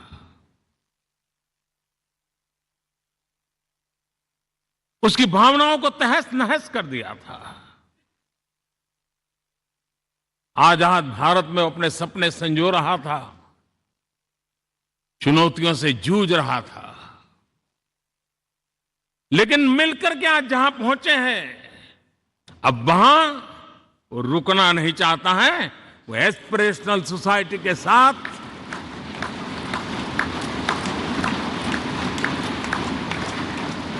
नए लक्ष्य गढ़ना चाहता है।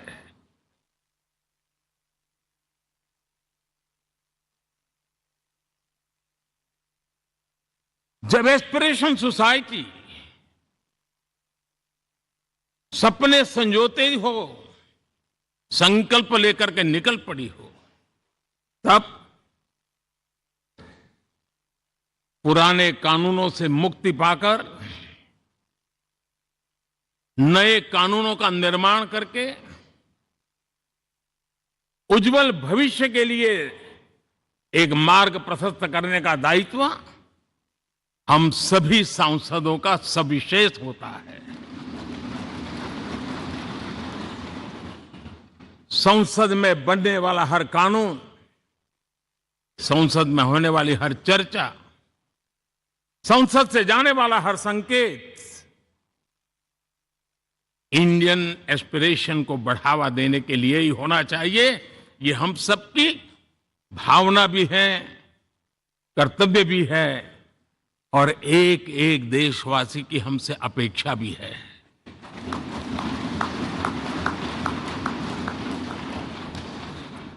हम जो भी रिफॉर्म करें उसके मूल में इंडियन एस्पिरेशन सबसे सर्वोच्च पद पर होना चाहिए, प्राथमिकता पर होना चाहिए।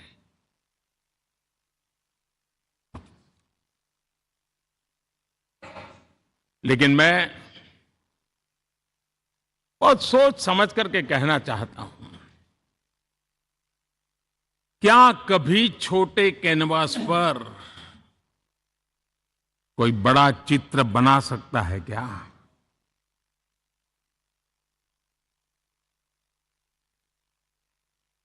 जैसे छोटे कैनवास पर बड़ा चित्र नहीं बन सकता, वैसे हम भी अगर हमारे सोचने के कैनवास को बड़ा नहीं कर सकते तो भव्य भारत का चित्र भी हम नहीं अंकित कर सकते।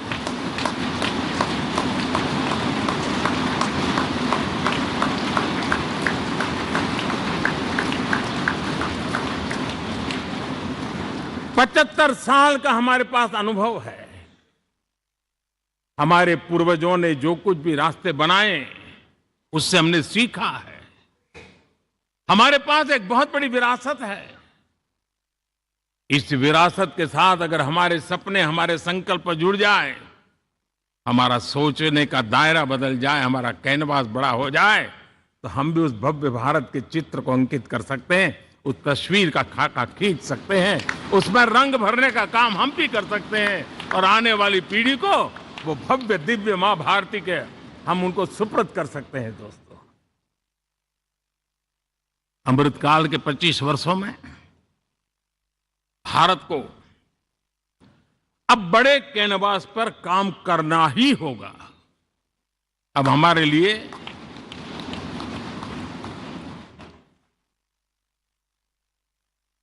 छोटी छोटी चीजों में उलझना वो वक्त चला गया है। हमें आत्मनिर्भर भारत बनाने के लक्ष्य को सबसे पहले परिपूर्ण करना चाहिए और हमसे शुरुआत होती है, हर नागरिक से शुरुआत होती है।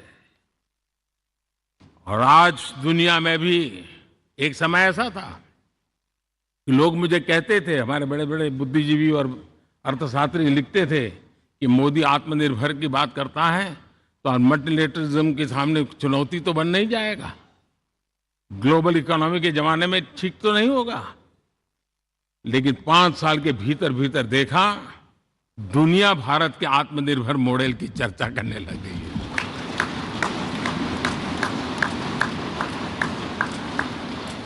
और कौन हिंदुस्तानी नहीं चाहेगा कि डिफेंस सेक्टर में आत्मनिर्भर हो, एनर्जी सेक्टर में हम आत्मनिर्भर हो, एडिबल ऑयल, क्या इस देश को आत्मनिर्भर नहीं होना चाहिए? कृषि प्रधान देश हम कहते हैं, खाने का तेल क्या अब देश बाहर से लाएगा? बहुत समय की मांग है कि हमें आत्मनिर्भर भारत को संकल्प को पूरा करना, ये हम सबका दायित्व है। उसमें दल आड़े नहीं आते हैं, सिर्फ दिल चाहिए, देश के लिए चाहिए।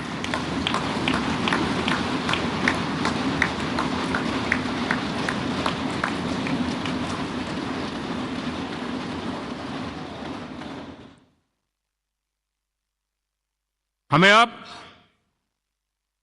मैन्युफैक्चरिंग सेक्टर में दुनिया में सर्वश्रेष्ठ बनने की दिशा में ही कदम रखने होंगे। और मैंने एक बार लाल किले से कहा था, जीरो डिफेक्ट जीरो इफेक्ट। हमारे प्रोडक्ट में कोई डिफेक्ट ना हो, हमारी प्रक्रिया में पर्यावरण पर कोई इफेक्ट ना हो, ऐसा जीरो डिफेक्ट जीरो इफेक्ट वाला हमें दुनिया के सामने मैन्युफैक्चरिंग क्षेत्र में जाना। हमारे डिजाइनर, हमारे यहां निर्माण हो रही डिजाइन्स, हमारे सॉफ्टवेयर, हमारे एग्रीकल्चर प्रोडक्ट्स, हमारे हस्तशिल्प, हर क्षेत्र में अब हमें वैश्विक मापदंडों को पार करने के इरादे से ही चलना चाहिए, तब जाकर के विश्व के अंदर हम अपना झंडा फहरा सकते हैं। मेरे गांव में मेरा सबसे अच्छा माल हो, इतनी बात नहीं चलेगी। मेरे राज्य में मेरा सबसे अच्छा प्रोडक्ट नहीं चलेगा, मेरे देश में मेरा सबसे अच्छा प्रोडक्ट नहीं चलेगा, दुनिया में मेरा प्रोडक्ट सबसे अच्छा होगा, ये भाव हमें पैदा होगा।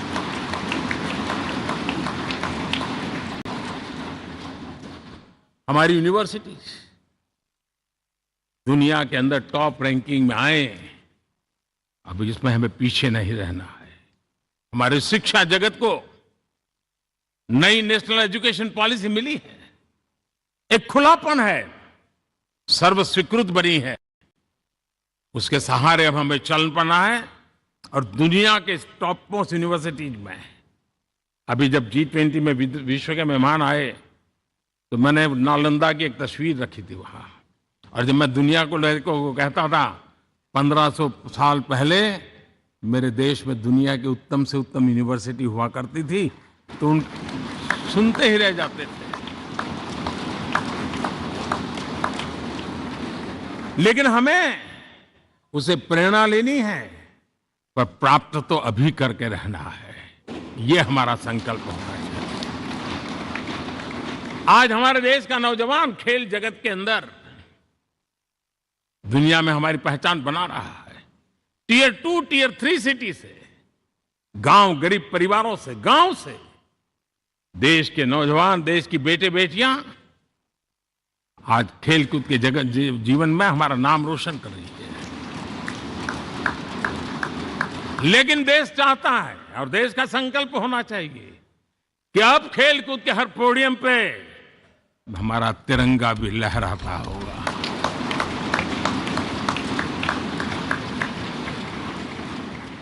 हमें अब पूरा हमारा दिमाग क्वालिटी पर फोकस करना ही होगा, ताकि हम विश्व की आशा अपेक्षाओं के अनुकूल और भारत के सामान्य मानव के जीवन में भी क्वालिटी ऑफ लाइफ के प्रति जो एस्पिरेशन बढ़ा है उसको हम एड्रेस कर पाए। और जैसे मैंने कहा कि हम भाग्यवान हैं कि हम उस समय काम कर रहे हैं जब समाज अपने आप एक एस्पिरेशनल सोसाइटी है। हमारा और भी एक भाग्य है कि हम उस समय हैं जब हिंदुस्तान युवा देश है। हम दुनिया में सबसे ज्यादा जन आबादी वाला तो देश बने ही हैं, लेकिन सबसे बड़ी आबादी उसमें भी सबसे युवा ये पहली बार हुआ है।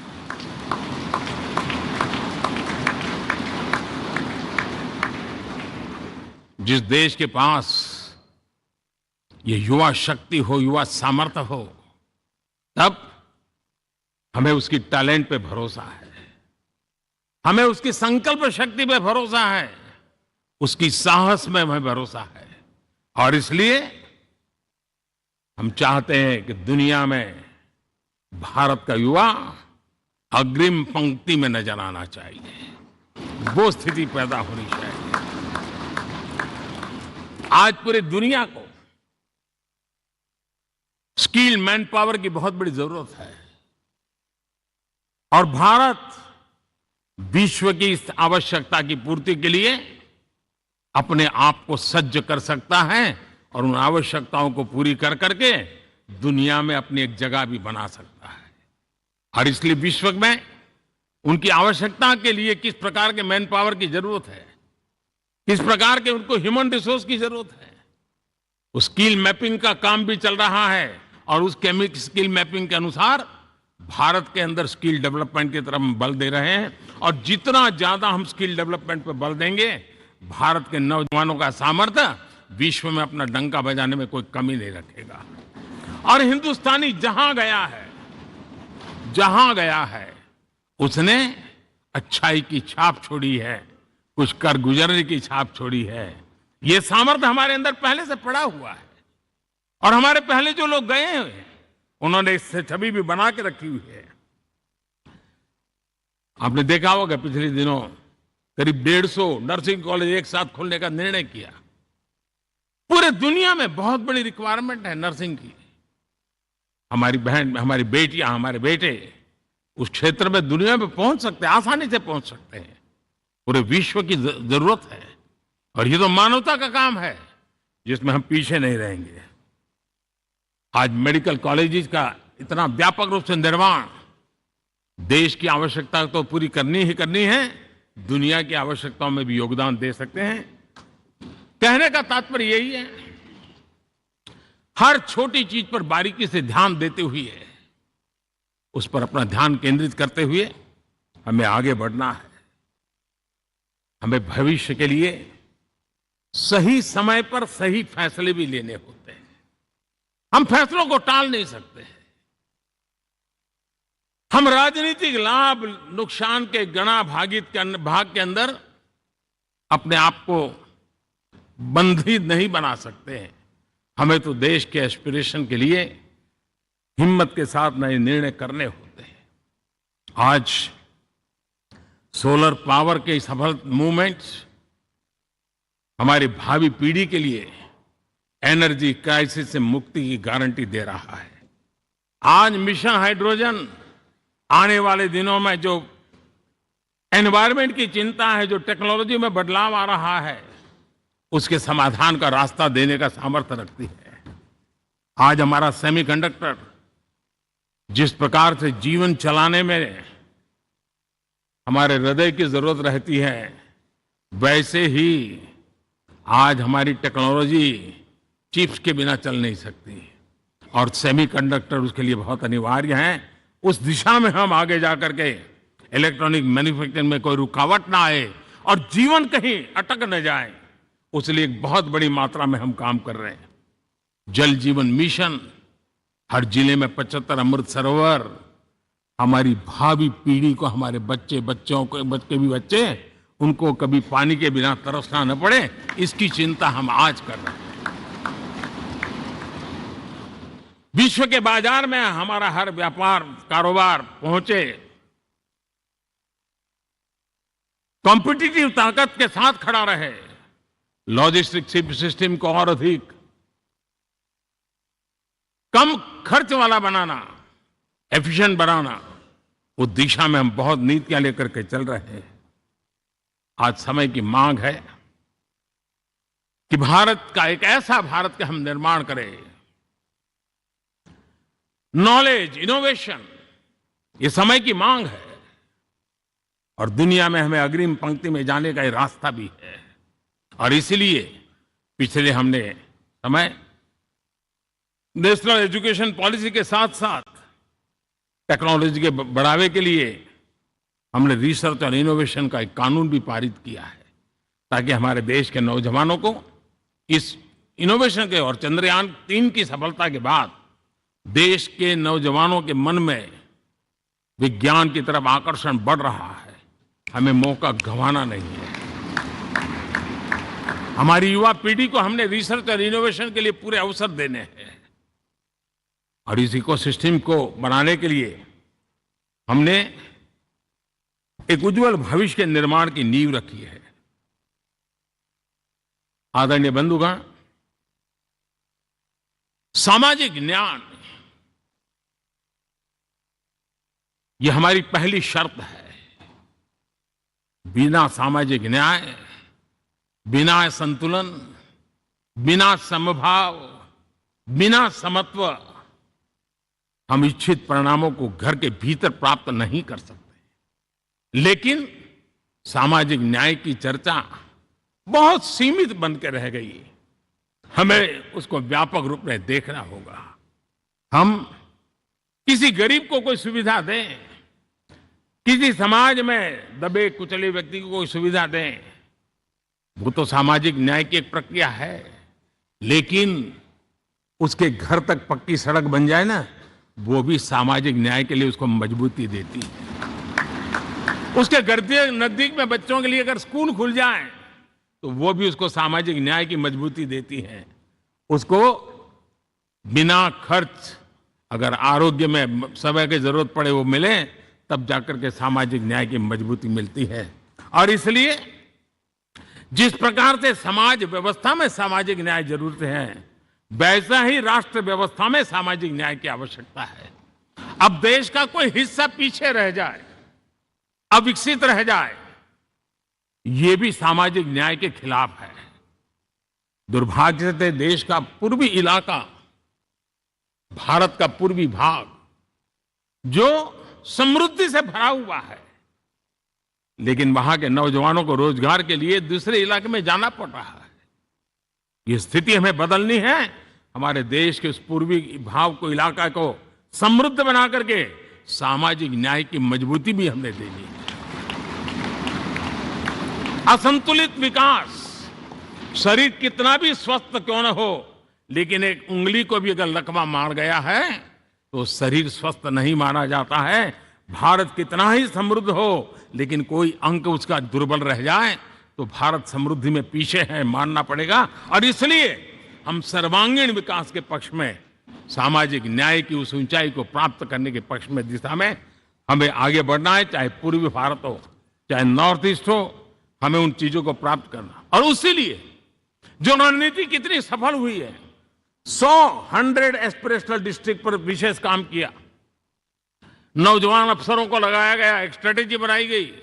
आज दुनिया उस मॉडल की चर्चा कर रही है और आज 100 डिस्ट्रिक्ट देश के कोने कोने में जो पीछे माने जाते थे, उसको बोझ मान लिया गया था। आज स्थिति ये बनी है कि 100 डिस्ट्रिक्ट अपने अपने राज्य में लीड कर रहे हैं, राज्य की एवरेज से भी ऊपर जा रहे हैं। और इस सफलता को देख करके, सामाजिक न्याय की इस भावना को मजबूत करते हुए 100 डिस्ट्रिक्ट में से आगे बढ़ करके अब जमीनी स्तर पर ले जाने के लिए 500 ब्लॉक तक उनको एस्पिरेशनल डिस्ट्रिक्ट ब्लॉक के नाते आइडेंटिफाई करके उसको मजबूती करने देने का काम चल रहा है। और मुझे विश्वास है ये एस्पिरेशनल ब्लॉक्स हैं, वो एक विकास का नया मॉडल बनने वाले हैं। वो एक प्रकार से देश के विकास के एक नए ऊर्जा केंद्र बनने की संभावना रखते हैं।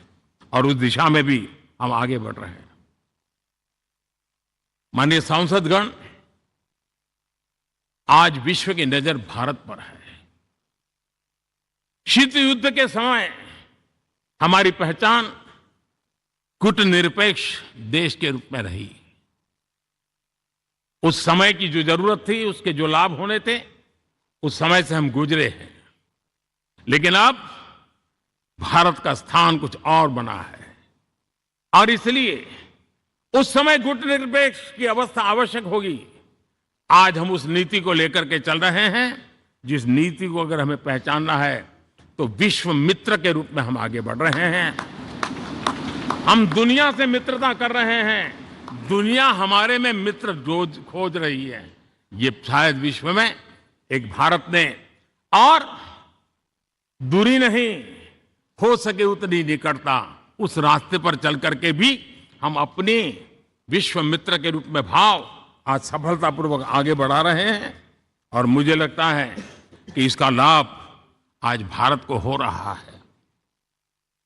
भारत आज दुनिया के लिए एक स्टेबल सप्लाई चेन के रूप में उभर रहा है और आज विश्व की ये जरूरत है और उस आवश्यकता की पूर्ति करने का काम G20 में भारत ग्लोबल साउथ के आवाज बनकर के उभरा है।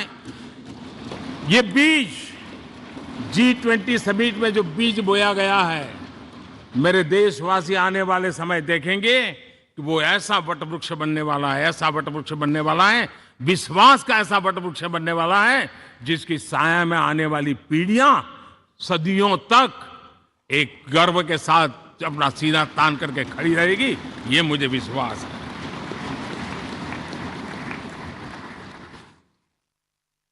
इस G20 में एक बहुत बड़ा काम हमने किया है, बायोफ्यूल अलायंस का। हम विश्व के नेतृत्व करते रहे, दिशा दे रहे हैं और विश्व को बायोफ्यूल अलायंस में दुनिया के सभी देश देखते ही देखते उसकी सदस्यता ले रहे थे और एक बहुत बड़ा आंदोलन खड़ा होने जा रहा है और जिसका नेतृत्व ये हमारा भारत कर रहा है। छोटे छोटे महाद्वीप, उनके साथ भी आर्थिक कॉरिडोर बनाने की दिशा में हमने बड़ी मजबूती के साथ कदम उठाए हैं। आदरणीय बंधुगण, आदरणीय उपराष्ट्रपति जी, आदरणीय स्पीकर महोदय, आज हम यहां से विदाई लेकर के नए भवन में जा रहे हैं, संसद के नए भवन में बैठने वाले हैं और ये शुभ है, गणेश चतुर्थी के दिन बैठ रहे हैं।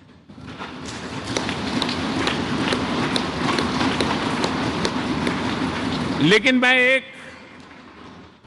आप दोनों महानुभावों को एक प्रार्थना कर रहा हूं, एक विचार आपके सामने रख रहा हूं। मैं आशा करता हूं कि आप दोनों मिलकर के उस विचार पर जहां भी जरूरत पड़े मंथन करके कुछ निर्णय अवश्य कीजिए। और मेरी प्रार्थना है, मेरा सुझाव है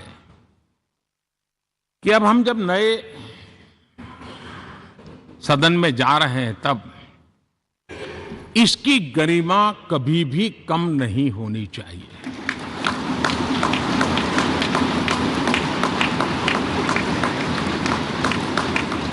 इसे सिर्फ पुरानी पार्लियामेंट कहकर के छोड़ दें, ऐसा नहीं होना चाहिए। और इसलिए मेरी प्रार्थना है कि भविष्य में अगर आप सहमति दे दोनों महानुभाव, तो इसको संविधान सदन के रूप में जाना जाए।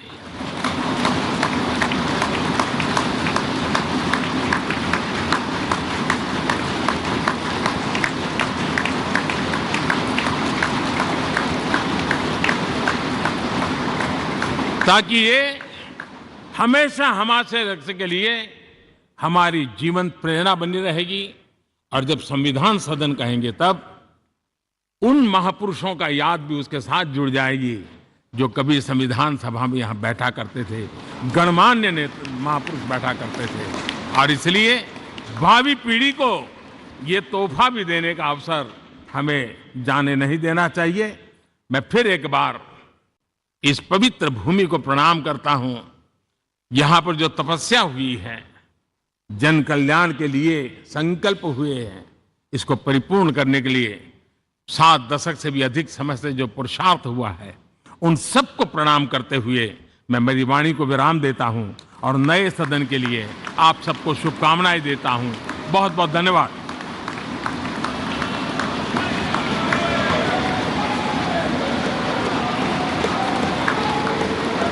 बहुत बहुत धन्यवाद मान्यवर। अब मेरा विनम्र निवेदन माननीय उपराष्ट्रपति जी एवं राज्यसभा सभापति श्री जगदीप धनखड़ जी से कि आप हम सभी का मार्ग प्रशस्त करें।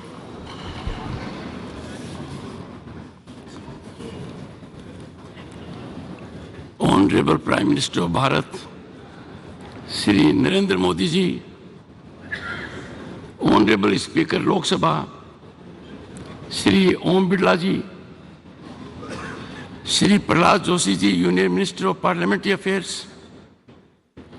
Shri Piyush Goyal ji, leader of house Rajya Sabha, honourable ministers, Shri Adhir Ranjan Chowdhury, leader of opposition in Lok Sabha, Shri Mallikarjun खड़गे ji, leader of opposition Rajya Sabha, Honorable Deputy Chairman, Rajya Sabha, and Honorable Members of Parliament. Ganesh Chaturthi की सभी को हार्दिक शुभकामनाएं।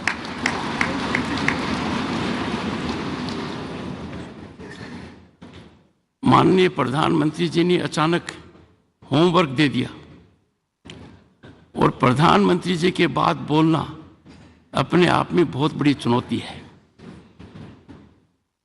On this momentous occasion, as we stand on the threshold of adding a new chapter to the annals of our parliamentary democracy, I congratulate you all on our phenomenal rise. We all are indeed privileged to be witnessing this history in the making as we bid adieu to this magnificent parliament building which houses both the chambers of our parliament and this imposing central hall, and move to the new one. Traversing over 7-decade journey from Samvidhan Sabha to the present day in Amrit Kal, these hallowed precincts have witnessed many a milestone. Honorable members, from tryst with destiny at midnight of 15th August 1947 to unfolding of innovative, impactful, forward-looking GST regime at midnight of June 30, 2047, and now this significant day. In this very central hall, the members of the Constituent Assembly embarked upon the journey to accomplish the daunting task of drafting the Constitution of India. Deliberations in the Constituent Assembly in this theatre exemplified decorum and healthy debate. Contentious issues were negotiated in a spirit of consensus with scholarly debate and spirited deliberations. Honorable members, we all need to emulate the exemplary conduct of our founding fathers. The new building of Parliament, a testament to dawn of Atmanirbhar Bharat, is much beyond an architectural marvel. It is a reflection of India's rich cultural diversity, a symbol of national pride, unity, and identity. Impactfully organized G20 resulted in demonstration of India's global power.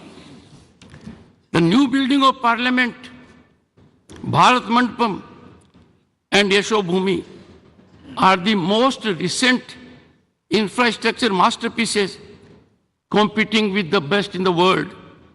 These iconic venues are set to play a pivotal role in shaping India's tomorrow. Honorable members, the world now realizes that our nation is on the rise as never before, and this rise is unstoppable. Bharat is defining global discourse, shaping their outcome, and has emerged as significant player among the Committee of Nations.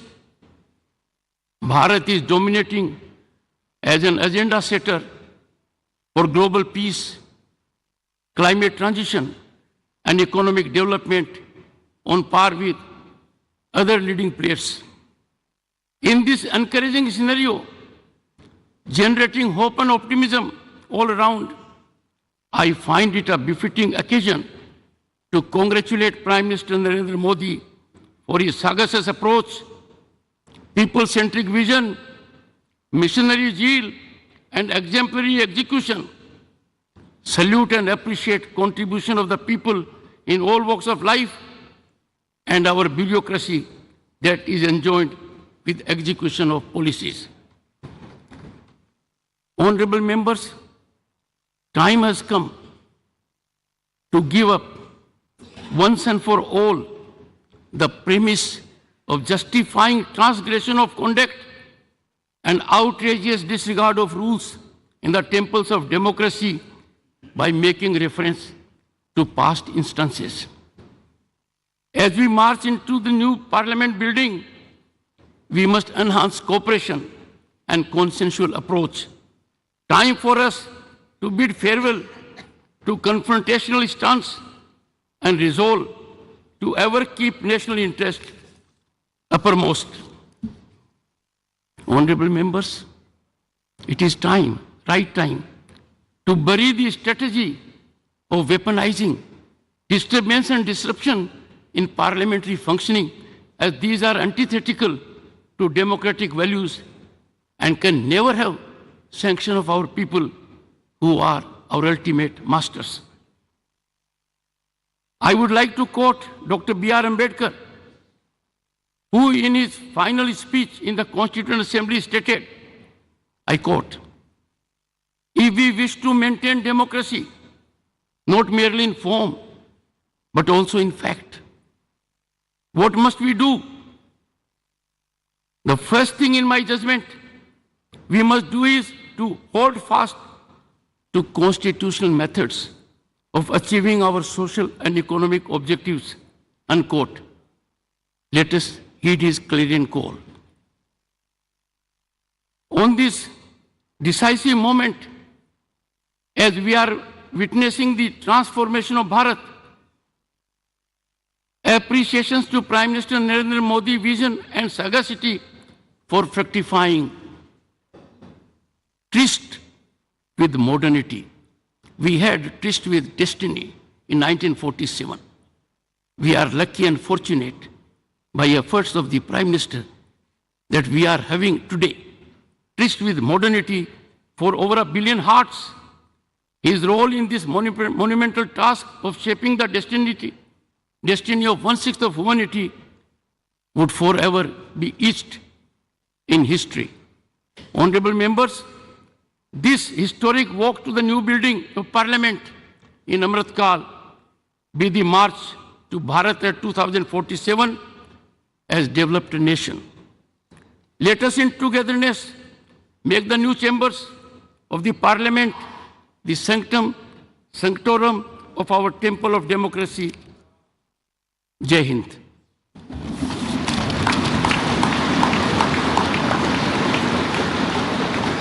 सादर धन्यवाद मान्यवर। कार्यक्रम के समापन से पूर्व आप सभी से अनुरोध कि राष्ट्र गीत के सम्मान में अपने स्थान पर खड़े हो जाएं।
आज़ादी के अमृत काल में आइए नई ऊर्जा के साथ, नई चेतना के साथ अब कदम बढ़ाएं नव निर्माण की ओर। गणपति गजानन का आशीर्वाद ले प्रस्थान करें संसद के नए भवन की ओर, जो भव्य है, विशाल है, आत्मनिर्भर भारत का प्रतिबिंब है, नए भारत का जीवंत स्वरूप है, जहां नूतन है और पुरातन भी, जहां कारीगरी है और तकनीक भी। चलिए कदम बढ़ाएं भारत की संसद के नए भवन की ओर और नए लक्ष्यों के साथ रचें नया इतिहास। जय हिंद, जय Bharat.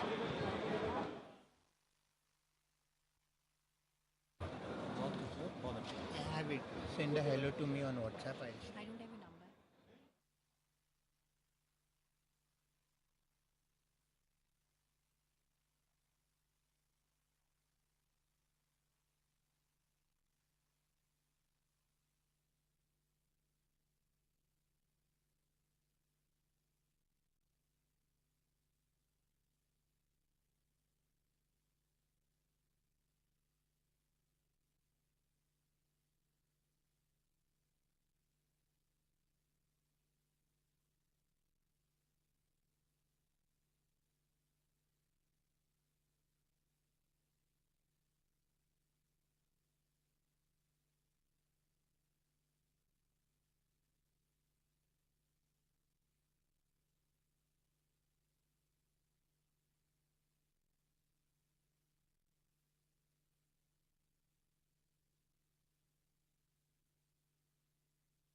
Well, that was in fact a series of speeches at the Central Hall, a historic momentous day being marked. The old Parliament, of course, now going to be called as the Samvidhan Sadan.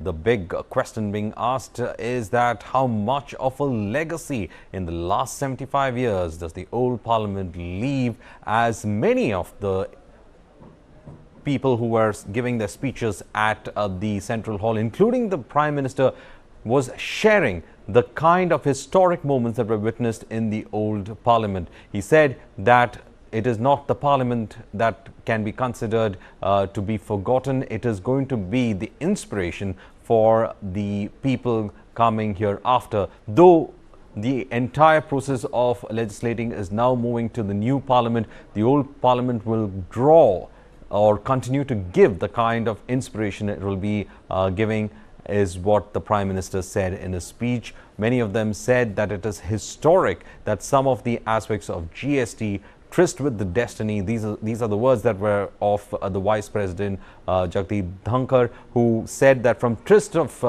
with the midnight tryst with destiny towards the factor of passing the GST, how many momentous occasions were witnessed in the old Parliament. The old Parliament, in fact, defining the India of today. Several laws being passed, questions about how rights were given to communities, to women. All these issues were, in fact, reminiscent by the dignitaries, especially the Prime Minister as well as the Vice President.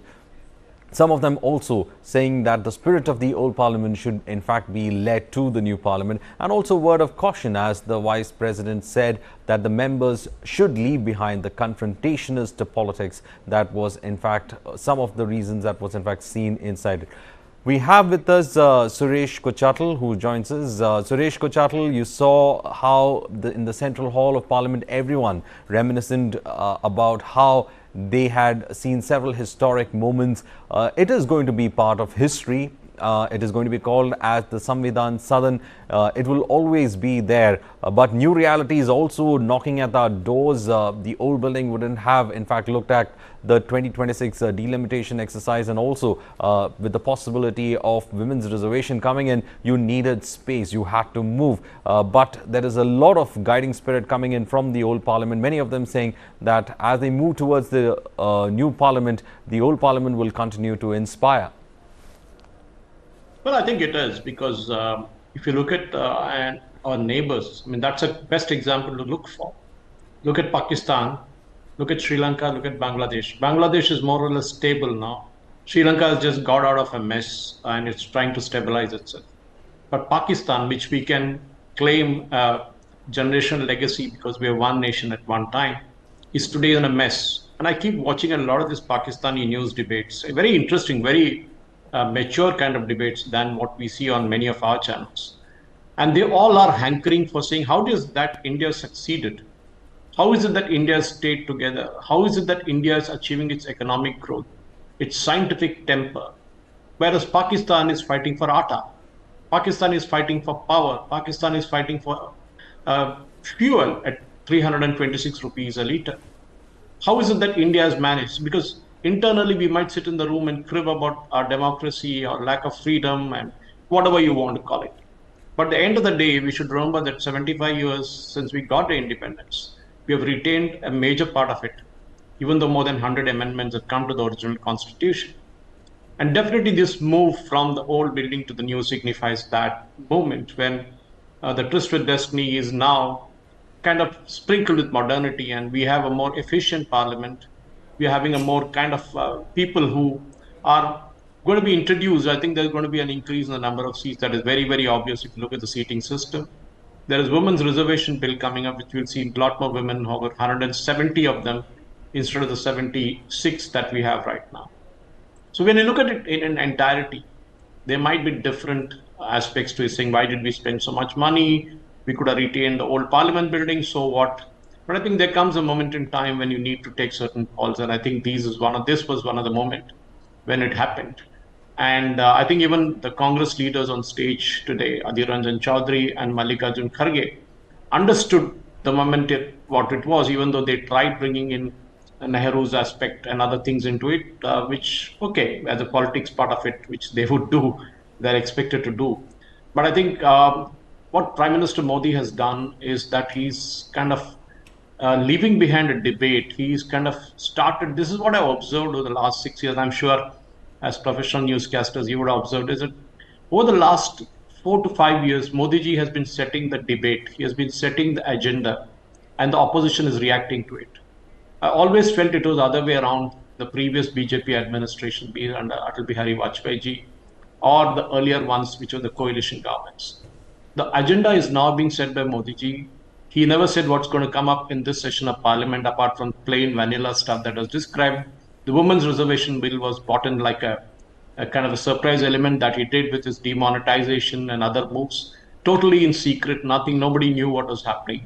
And that, I think, is a hallmark of Prime Minister Modi's functioning. And I think he's leaving a stamp behind, because at the end of the day, when 2029 comes up, and if Modi ji will not be contesting as a Prime Minister or BJP candidate anymore, I think there comes a moment in history people will ask, what did you do? And that is what I think Prime Minister Modi ji, the Kartavya Path, the memorial, the national memorial for the war veterans, the Netaji Subhash Chandra Bose statue, imposing one on the Kartavya Path, and other things that he's leaving behind. The number of medical, I think he spoke in detail during the speech about the number of medical colleges that have come up, the kind of manufacturing push that is giving, which China saw in the late 90s. And yesterday itself, we saw one of the US commentators, I don't get his name, or rather economist, saying that Modi is what China's Deng Xiaoping was. And I think that is the moment 30 years ago when China kind of leapfrog ahead of everybody else. And I think that moment is coming for India too. Well, also when we talk about the new parliament, you know, the Jagdeep Dhankar, the vice president, and also the person who is the chairman of chairman of the Rajya Sabha, he made a very interesting statement. He said that, you know, let us leave that confrontationalist kind of an approach back in the old parliament. Let's not carry it to the new parliament. Let us have more of sensible debates. Let's argue. Let us, of course, we are not going to come in an agreement, but at least there should be some kind of civilized speech. Let's not have a confrontational, disruptive kind of an approach. I mean, that was quite ideal when he was in fact trying to look at it, isn't it? An ideal thought. Yeah, I think it is, because as a mature democracy, if you look at what was said and done about the UK Parliament, that it is rowdy sometimes, but if you look at the kind of debates that go on there, it's very sensible. You give way to the others. If you sit down, the other person gets up. If you don't sit down, if you don't cede your way, the other person doesn't. So I think those kind of debates are extremely important. Even the US Senate, if you look at it, the US House of Congress representatives, they all have sensible debates. We too have it. I mean, if you look at the Constituent Assembly debates, they still keep going back to that. I mean, we have legends who spoke. I mean, those are books of which our children should actually read to understand how to debate, how to speak on certain things. And that is where the entire thing is coming. What is achieved by shouting, rowdyism, flinging papers, throwing placards? I think it achieves nothing. I mean, school kids would look at these parliamentarians and say, we do better at school than what these parliamentarians are doing. You're supposed to be role models. And this is the role model that you set out by kind of shouting, screaming, and it costs money. Parliament doesn't come cheap. It costs crores of rupees every day to keep the parliament in function. And I think that is extremely important. UK, you can have your differences, you can have your moments when you want to say what you want, but debate, that is the most important thing. Disagree, but at the end of the day, finally come to a conclusion as to what you want to do. And that is what it's all about. You can't bring in your lung power and kind of browbeat the parliamentarians, browbeat the parliamentary system. I mean, that is not done. Okay, BJP did it in the past. Congress is doing it now. I think it's like, then it's going to be a never-ending thing. You know, it will go on and on and on. But I think those quality of debates have drastically declined from the days, even when Sushma Swaraj spoke about the Telangana thing, even though it was cut off, people knew what was happening there. The speeches of Atal Bihari Vajpayee, Pramod Mahajan, I remember George Fernandez speaking. I mean, those are legends who spoke. And, of course, the earlier days, if you go back to those debates of the 1960s and 70s, they were very, very good. People had disagreements, but then it was sorted out in the House without, having. I mean, this is extending to not just the Parliament. We are seeing it happening in every other state. We saw what happened in the Kerala Assembly. You know that pretty well. How chairs were broken, thrown around, the mics were thrown around. It was absolutely wrong. When small children look at those functioning, and one of them happens to be the present education minister, what do they say? My God, is this the way you behave in public? Is this the way you behave in an assembly? Whatever disagreements you may have. And that is something I think should stop. Maybe there needs to be some kind of law because we Indians are simple. Unless we have a danda in our hand, nothing works. I think we need to bring in that discipline to say that if you do this kind of rowdyism, you'll be expelled from the house. Simple as that. Right. And you will not get your payment for that term. These are in fact live visuals coming in, Suresh Kochadal. Sorry to interrupt you there, but we have live visuals coming in where Prime Minister Modi is leading the parliamentarians towards their walk towards the new parliament. Of course, he is flanked by Amit Shah as well as Rajnath Singh and Nitin Gadkari as well as JP Nadda, the BJP national president, and by the Piyush Goyal as well. And they're all of them in fact following him towards the new parliament. A historic moment from the old parliament to the new. We have the Prime Minister in fact leading them towards the new parliament and also having a word with them as they move towards the parliament and asking them to in fact join in fast as possible as they move towards the new parliament. And of course flanked by Nitin Gadkari there, Rajnath Singh, Home Minister Amit Shah, and we have JP Nadda as well. So you can see the parliamentarians all making a beeline and moving towards the new parliament.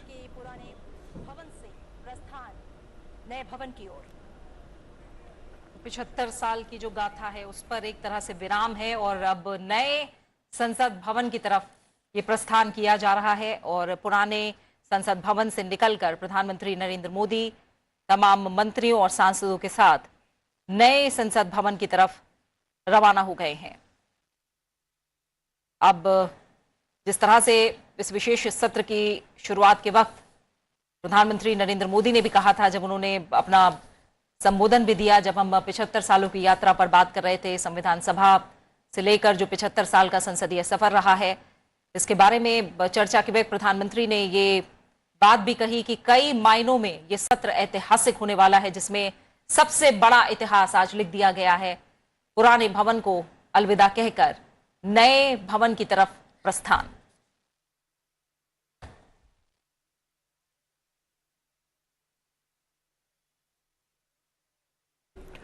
Well, as you can see, the Prime Minister leading the crowd from the old Parliament building towards the new Parliament building. Parliamentarians following the Prime Minister as he is heading towards the new Parliament building. The new Parliament building, of course, has been built with a huge seating capacity, keeping in mind the 2026 delimitation exercise.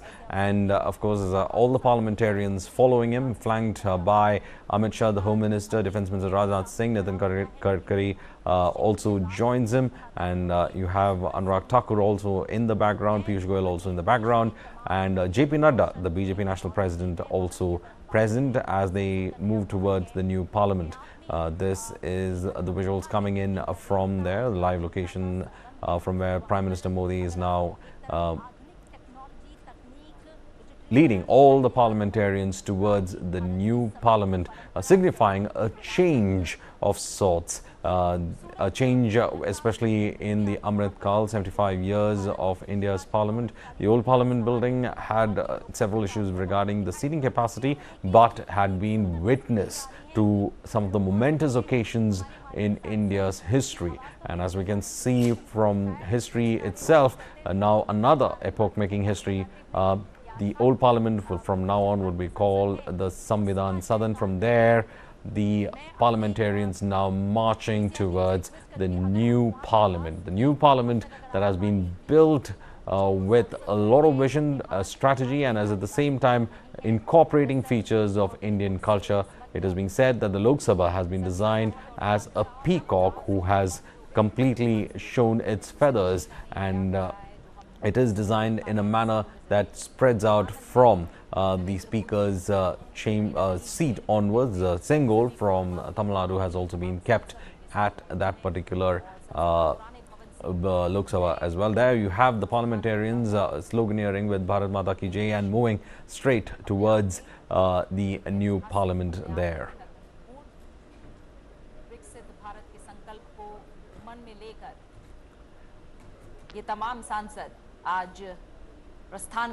Modernity as well as Indian culture kept in mind while the new Parliament was designed, also incorporating aspects of Indian culture as well. The new Parliament would have also a seating capacity that would be much higher than the old Parliament, and that is because keeping in mind with the possibility of a 2026 change of numbers when it comes to representation, we have that aspect also being looked into, and therefore we have the parliamentarians in fact now moving towards there, most of them making their entry there. They are making their entry towards the new Parliament. This is the big change that we are seeing as the Prime Minister leads the parliamentarians from the old Parliament towards the new Parliament.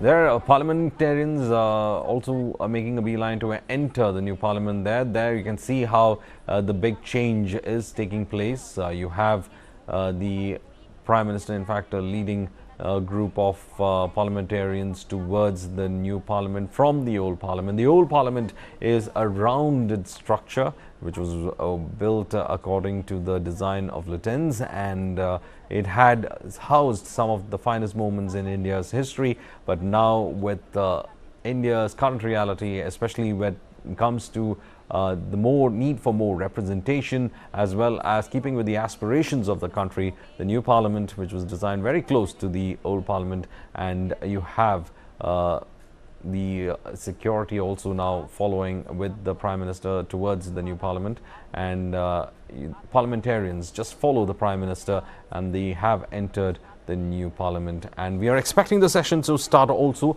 at around 1:15. We are expecting the Lok Sabha session to begin. Surprises also coming in store, as we understand that there could be surprises with effect to that. There we have Supriya Sule of the NCP and other senior leaders also making the way towards the new parliament.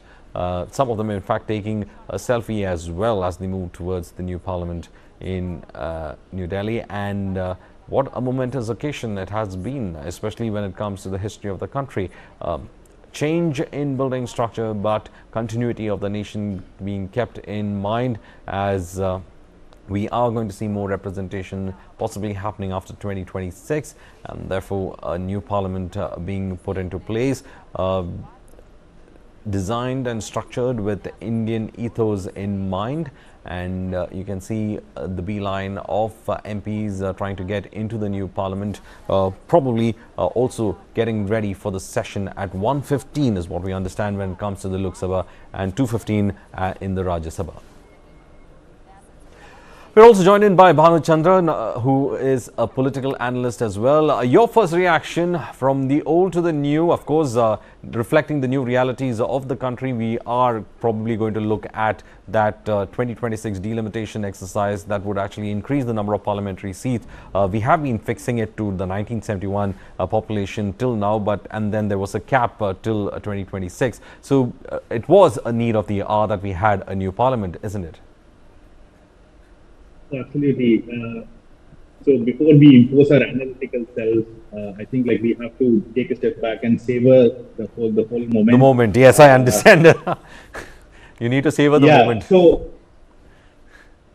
we have achieved so much. Like we are probably like most self-flagellating society. We want to keep improving, but at the end of the day, when you see from the time of independence to till now, like we have achieved a phenomenal amount of stuff, both in sense of prosperity and justice and so on. Of course, miles to go before we sleep, but I feel like very emotional looking at these visuals.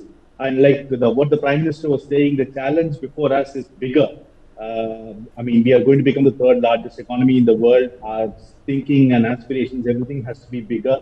Hopefully, the representatives in the future will carry on the progressive spirit and the can-do spirit that their predecessors had displayed in the old building, and provide solutions to the problems that we are going to face.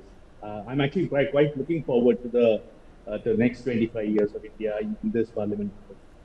You know, by 2047, the Prime Minister has in fact given that agenda and roadmap in place. He's saying that I have brought you till here. The question is, it is up to you to ensure that by 2047, the country should be developed. Yeah, absolutely. He spoke about the punch front, right? The 5 vows that we have to take in the Amrit Kal.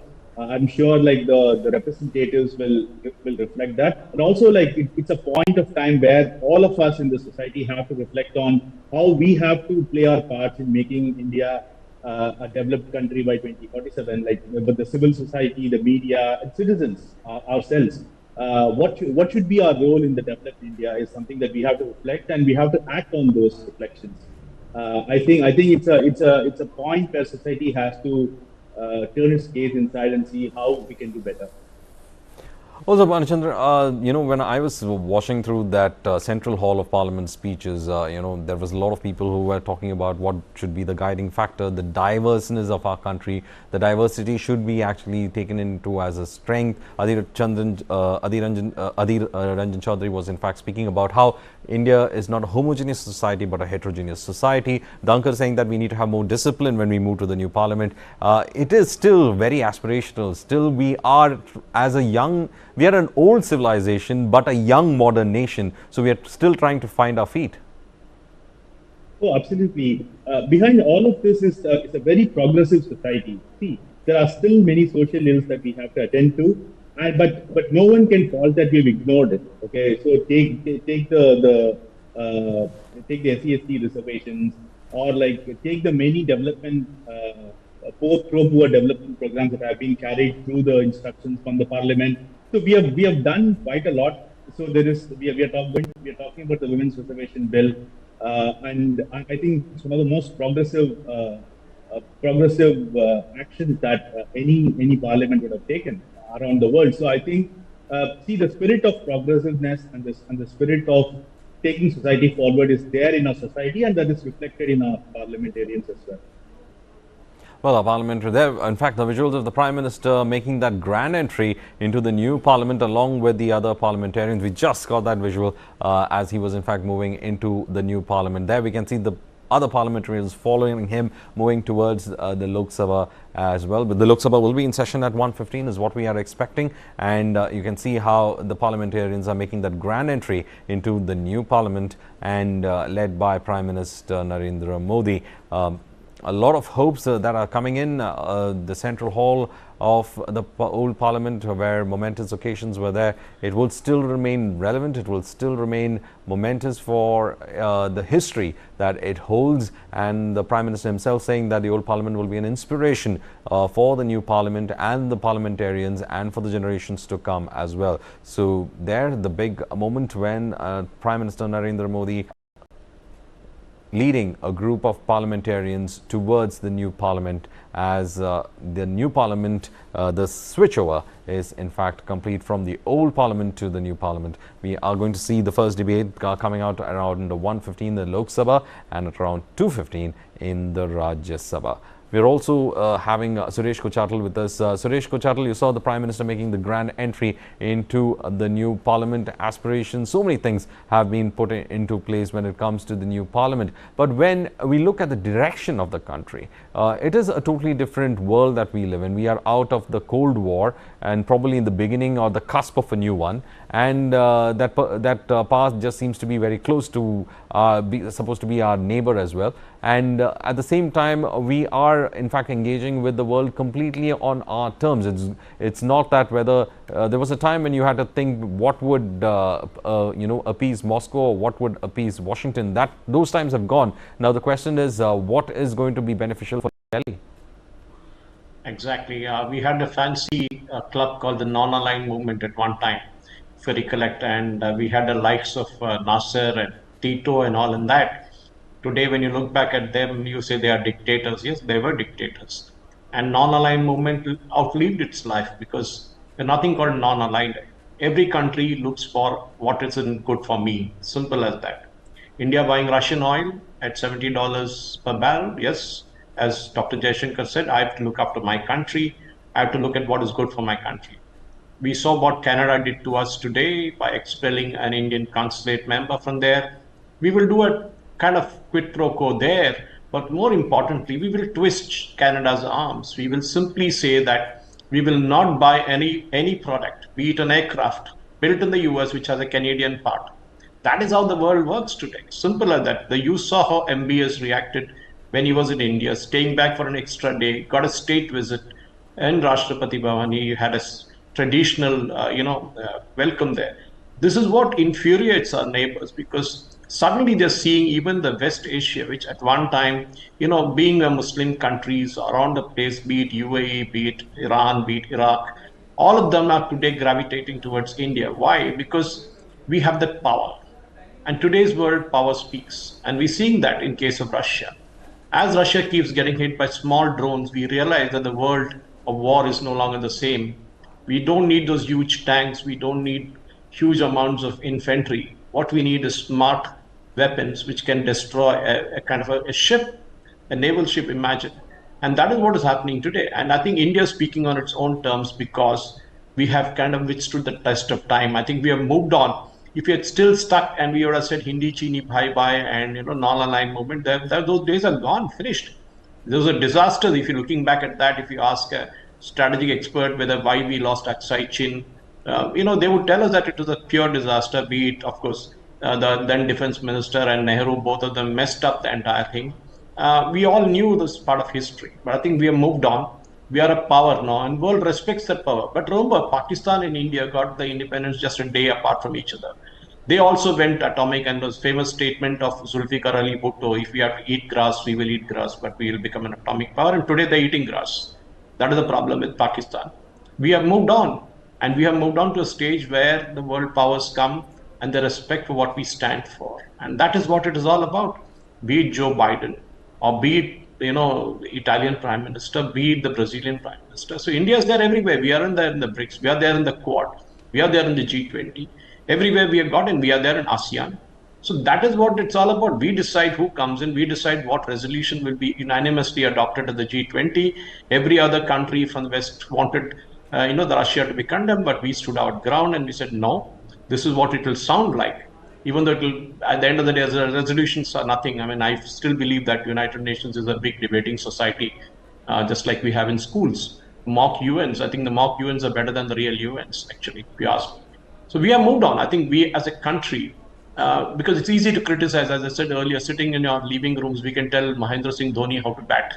And that is what we are good at. We are experts, armchair critics who tell Modi how to run a nation. But the real test is out there. How do you manage a country so diverse, 140 crore people? But I think the biggest challenge that we still face is to pull a large part of our population out of poverty. The aspect of freebies is coming in there, and I think we'll leave that for another day's another debate. But the more freebies you give, the more incentivize people from actually standing on their own feet, because they feel I'm getting everything free, why should I work? And that is what is killing the entire thing. You give more kind of money to people, yes, but to a certain extent it is good. But when you give free electricity, free water, free this, free that, people don't feel like working. They feel that, I can sit at home, I can enjoy, why should I work? And that is a vortex of poverty that they get pulled into, and that is what is happening today. Well, when you look at the aspect of the new parliament, Suresh Kochatal, it has a lot of Indian ethos that has been built on, the peacock, the lotus flower, a lot of design aspects that are very Indian in nature that has been placed in this. Symbolism very well put through?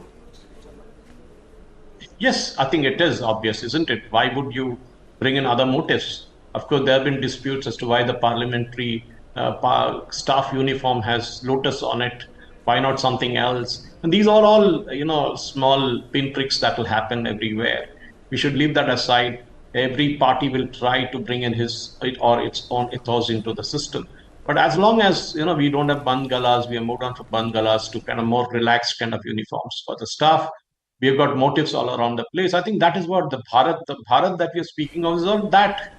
We were a nation, we were a proud nation, say 5,000 years ago. We had mathematics, we had statistics, we had science, we had surgery, everything on our doorstep. We were working on all this.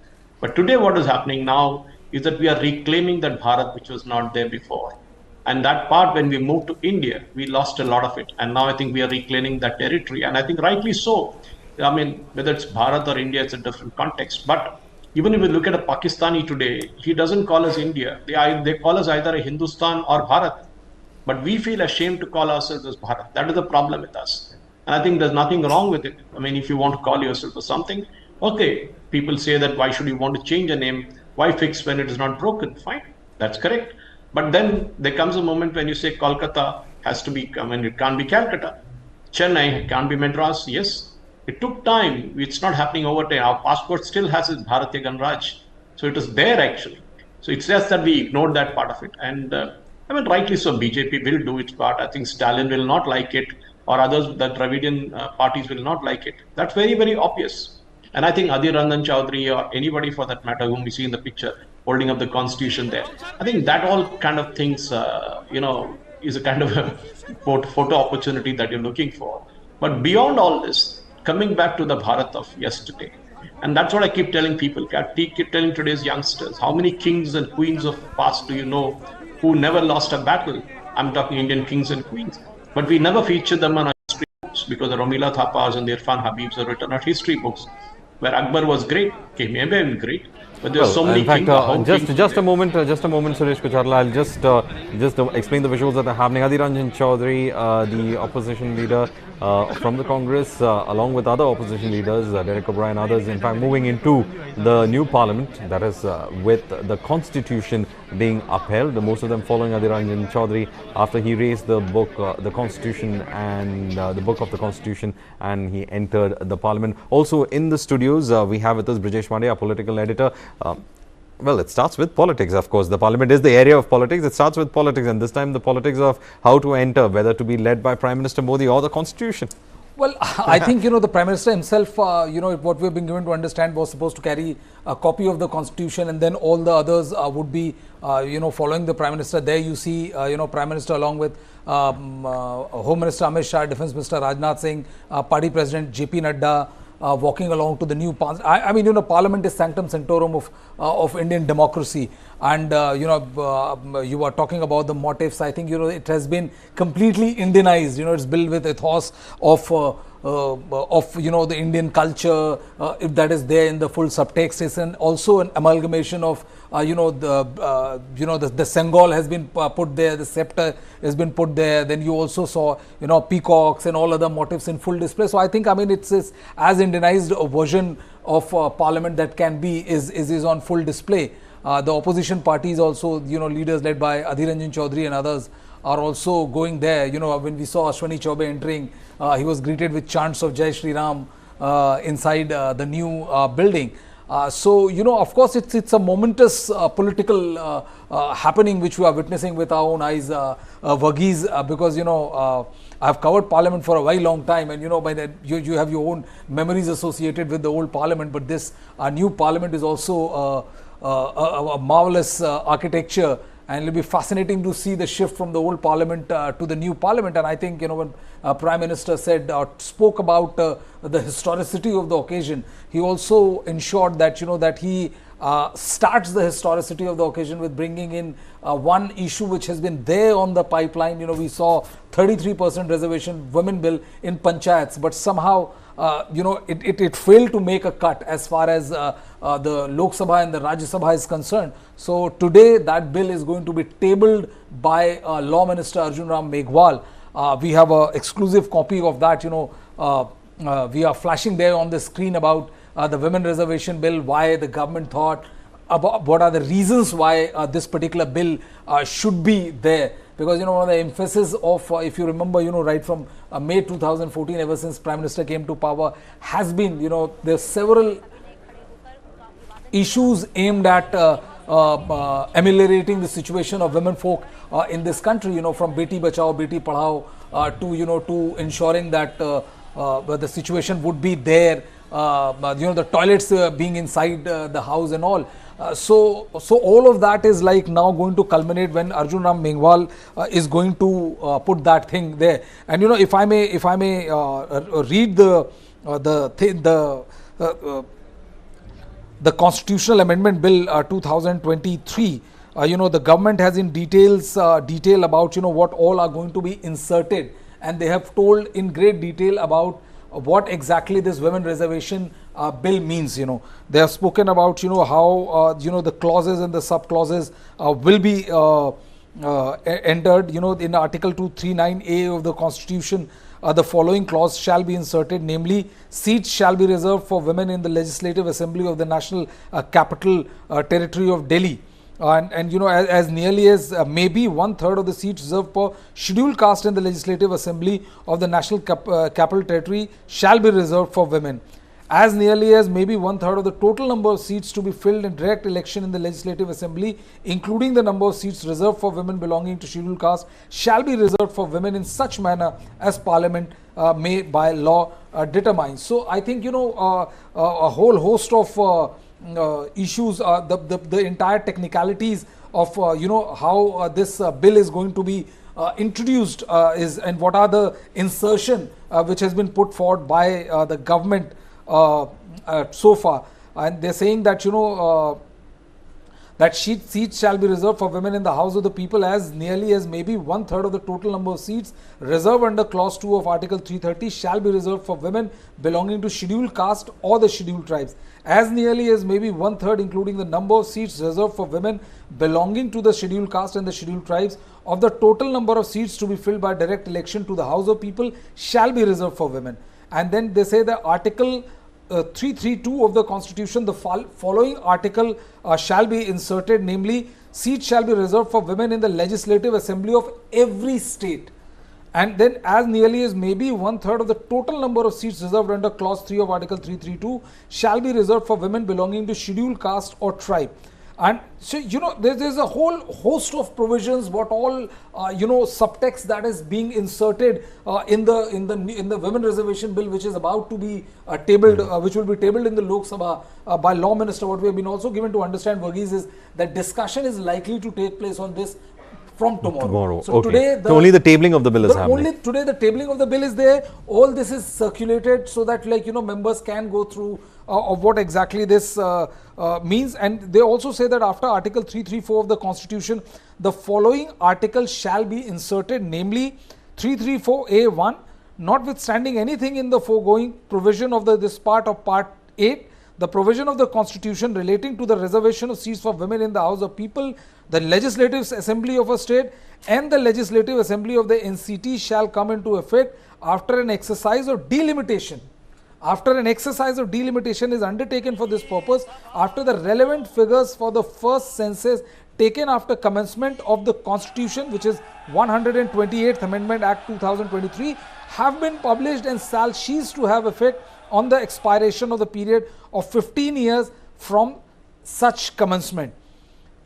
So these are technical issues, but they tell you in great detail, Varghese, about how exactly the government is going about, what are the exact contours of what will shape this 128th constitutional amendment. And I think, if the government is able to get past both, because they have a brute majority, I think it's definitely going to be a historic occasion. And it's starting off the new parliament with the historic bill being put forward, or rather tabled. And then we have Om Birla taking up his position in the new parliament. Well, everyone standing up for the national anthem as well.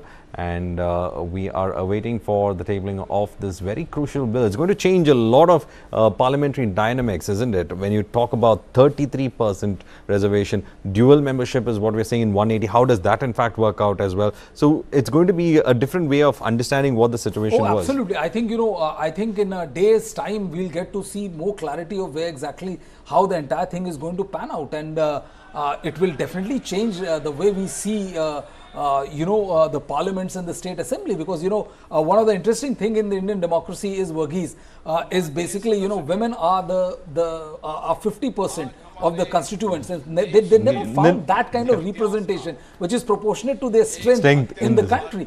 So in fact, let's cut across to the Lok Sabha. The proceedings of the House have begun. Let's in fact listen in. Lok Sabha की पहली बैठक आरंभ कर रहे हैं।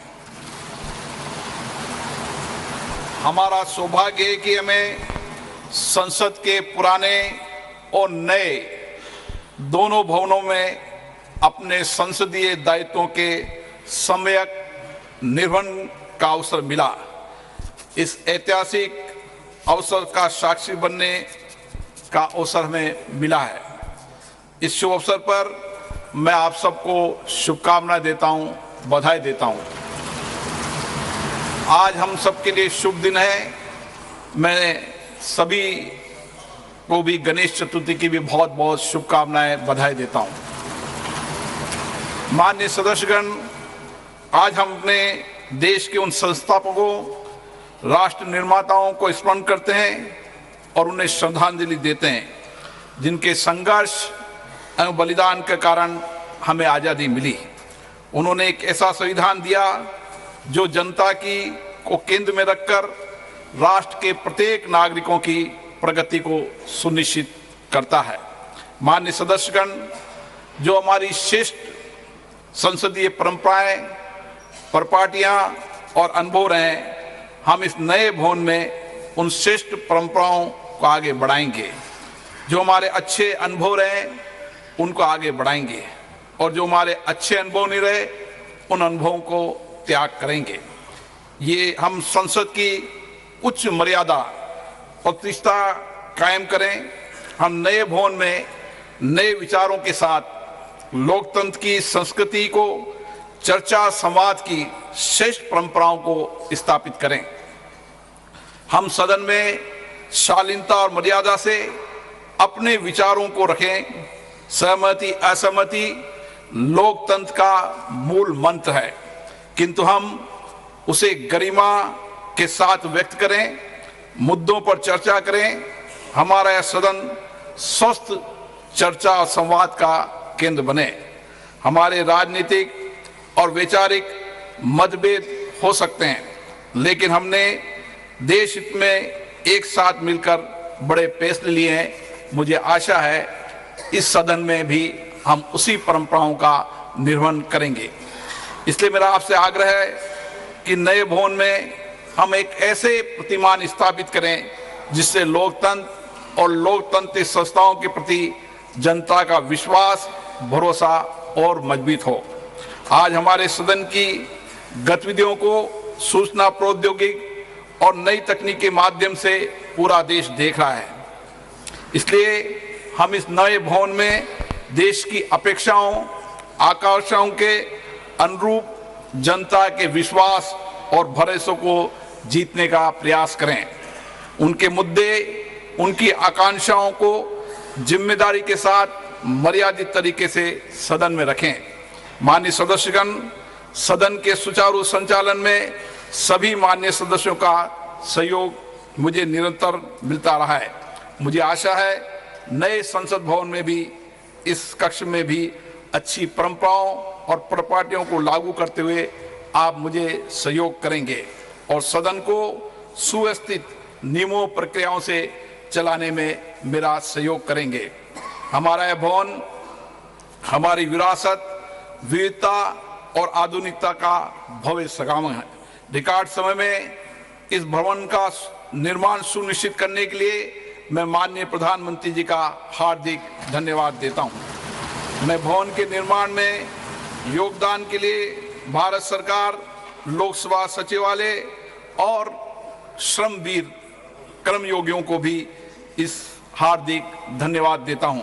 मुझे विश्वास है आज गणेश चतुर्थी के शुभ दिन पर हम नई ऊर्जा, नई उमंग, नए उत्साह, नए सपने के साथ संसद की कार्रवाई शुरू करेंगे। मैं अब माननीय प्रधानमंत्री जी से आग्रह करूंगा कि वह सदन को संबोधित करें।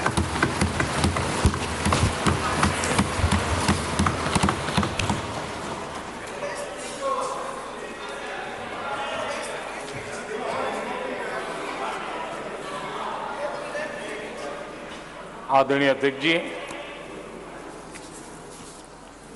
नए संसद भवन का ये प्रथम और ऐतिहासिक सत्र है। मैं सभी माननीय सांसदों को और सभी देशवासियों को बहुत बहुत शुभकामनाएं देता हूं। आदरणीय अध्यक्ष जी, आज प्रथम दिवस के प्रथम सत्र में नए सदन में आपने मुझे बात रखने के लिए अवसर दिया है, इसलिए मैं आपका बहुत बहुत आभार व्यक्त करता हूं। इस नए संसद भवन में मैं आप सभी माननीय सांसदों का भी हृदय से स्वागत करता हूं। ये अवसर कई मायनों में अभूतपूर्व है। आजादी के अमृत काल का ये उषा काल है और भारत अनेक सिद्धियों के साथ नए संकल्प लेकर के नए भवन में अपना भविष्य तय करने के लिए आगे बढ़ रहा है। विज्ञान जगत में चंद्रयान 3 की गगनचुंबी सफलता हर देशवासी को गर्व से भर देती है। भारत की अध्यक्षता में G20 का असाधारण आयोजन विश्व में इच्छित प्रभाव, इस अर्थ में ये अद्वितीय उपलब्धियां हासिल करने वाला एक अवसर भारत के लिए बना। इसी आलोक में आज आधुनिक भारत और हमारे प्राचीन लोकतंत्र का प्रतीक नए संसद भवन का शुभारंभ हुआ है। सुखद संयोग है कि ये गणेश चतुर्थी का शुभ दिन है।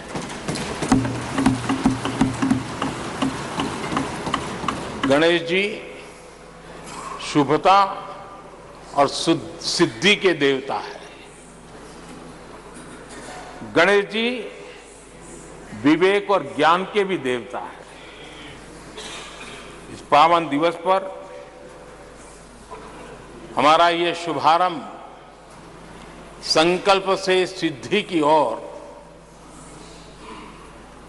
एक नए विश्वास के साथ यात्रा को आरंभ करने का है।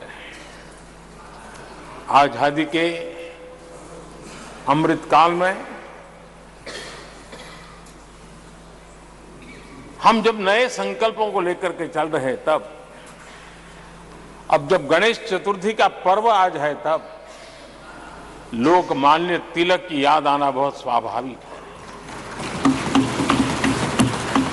आजादी के आंदोलन में लोकमान्य तिलक जी ने गणेश उत्सव को एक सार्वजनिक गणेश उत्सव के रूप में प्रस्तावित करके पूरे राष्ट्र में सुराज्य की आहलेख जगाने का माध्यम बनाया था। लोकमान्य तिलक जी ने गणेश पर्व से सुराज्य की संकल्पना को शक्ति दी। उसी प्रकार से आज ये गणेश चतुर्थी का पर्व लोकमान्य तिलक जी ने स्वतंत्र भारत स्वराज्य की बात कही थी। आज हम समृद्ध भारत गणेश चतुर्थी के पावन दिवस पर उसकी प्रेरणा के साथ आगे बढ़ रहे हैं।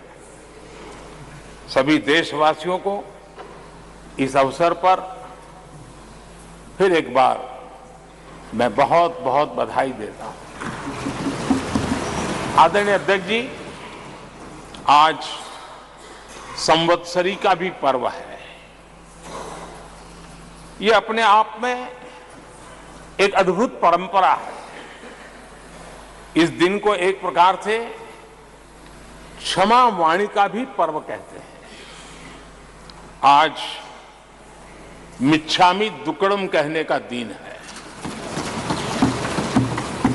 ये पर्व मन से, कर्म से, वचन से अगर जाने अनजाने किसी को भी दुख पहुंचाया है तो उसकी क्षमा याचना का अवसर है। मेरी तरफ से भी पूरी विनम्रता के साथ, पूरे हृदय से आप सभी को, सभी सांसद सदस्यों को और सभी देशवासियों को मिच्छामि दुक्कड़म। आज जब हम एक नई शुरुआत कर रहे हैं, तब हमें अतीत की हर कड़वाहट को भुलाकर आगे बढ़ना है। इस स्पिरिट के साथ जब हम यहां से, हमारे आचरण से, हमारी वाणी से,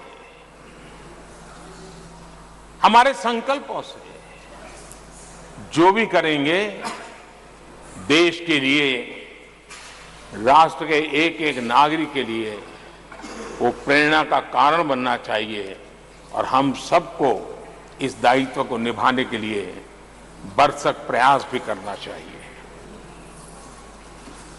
आदरणीय अध्यक्ष जी, ये भवन नया है, यहां सब कुछ नया है,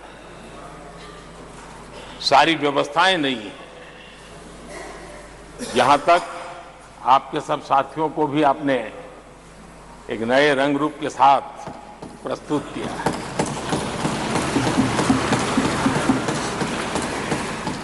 सब कुछ नया है, लेकिन यहां पर कल और आज को जोड़ती हुई एक बहुत बड़ी विरासत का प्रतीक भी मौजूद है। वो नया नहीं है, वो पुराना है और वो आजादी की पहली किरण का स्वयं साक्षी रहा है, जो आज अभी हमारे बीच उपस्थित है। वो हमारे समृद्ध इतिहास को जोड़ता है और जब आज हम नए सदन में प्रवेश कर रहे हैं, संसदीय लोकतंत्र का जब ये नया गृह प्रवेश हो रहा है, तो यहां पर आजादी की पहली किरण का साक्षी, जो आने वाली पीढ़ियों को भी प्रेरणा देने वाला है, वैसा पवित्र सेंगोल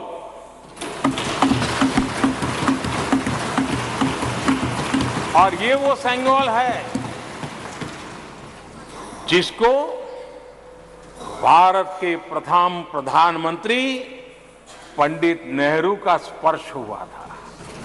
ये पंडित नेहरू के हाथों में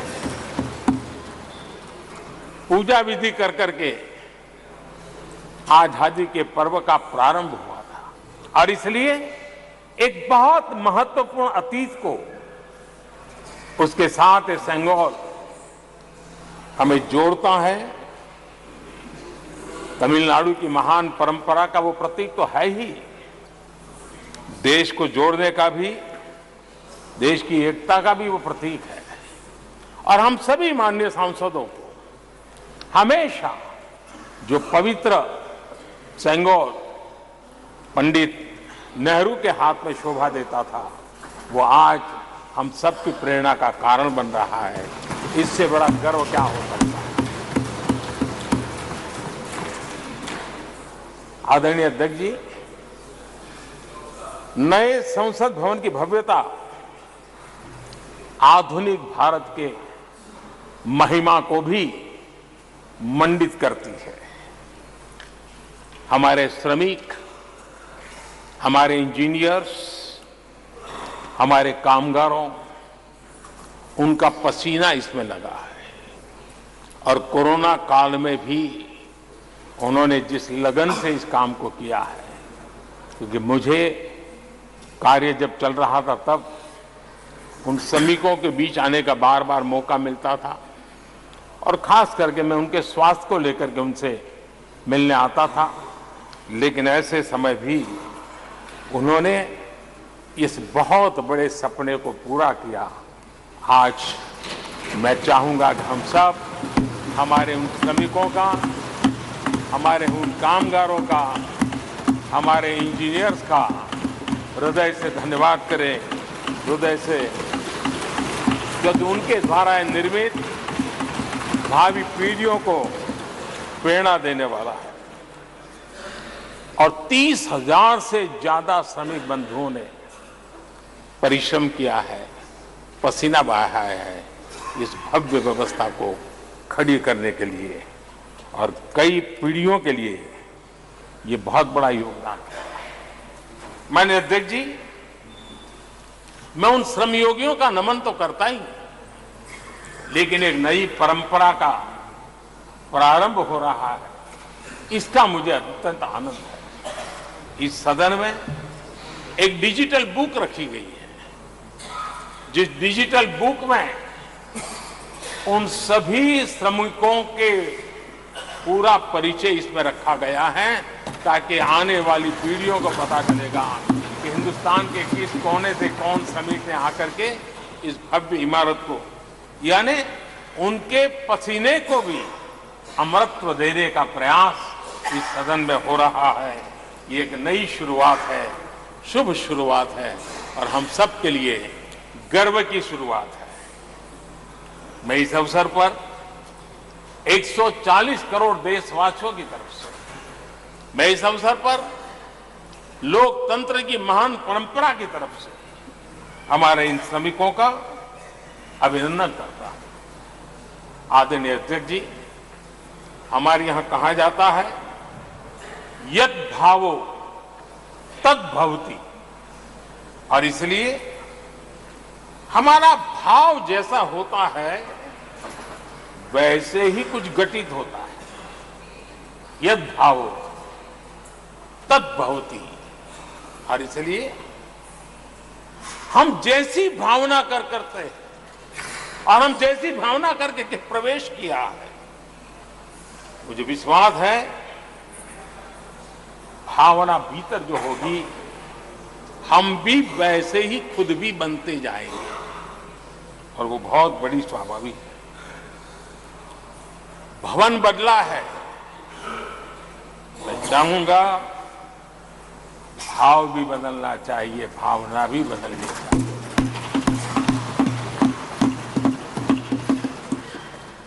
संसद राष्ट्र सेवा का सर्वोच्च स्थान है।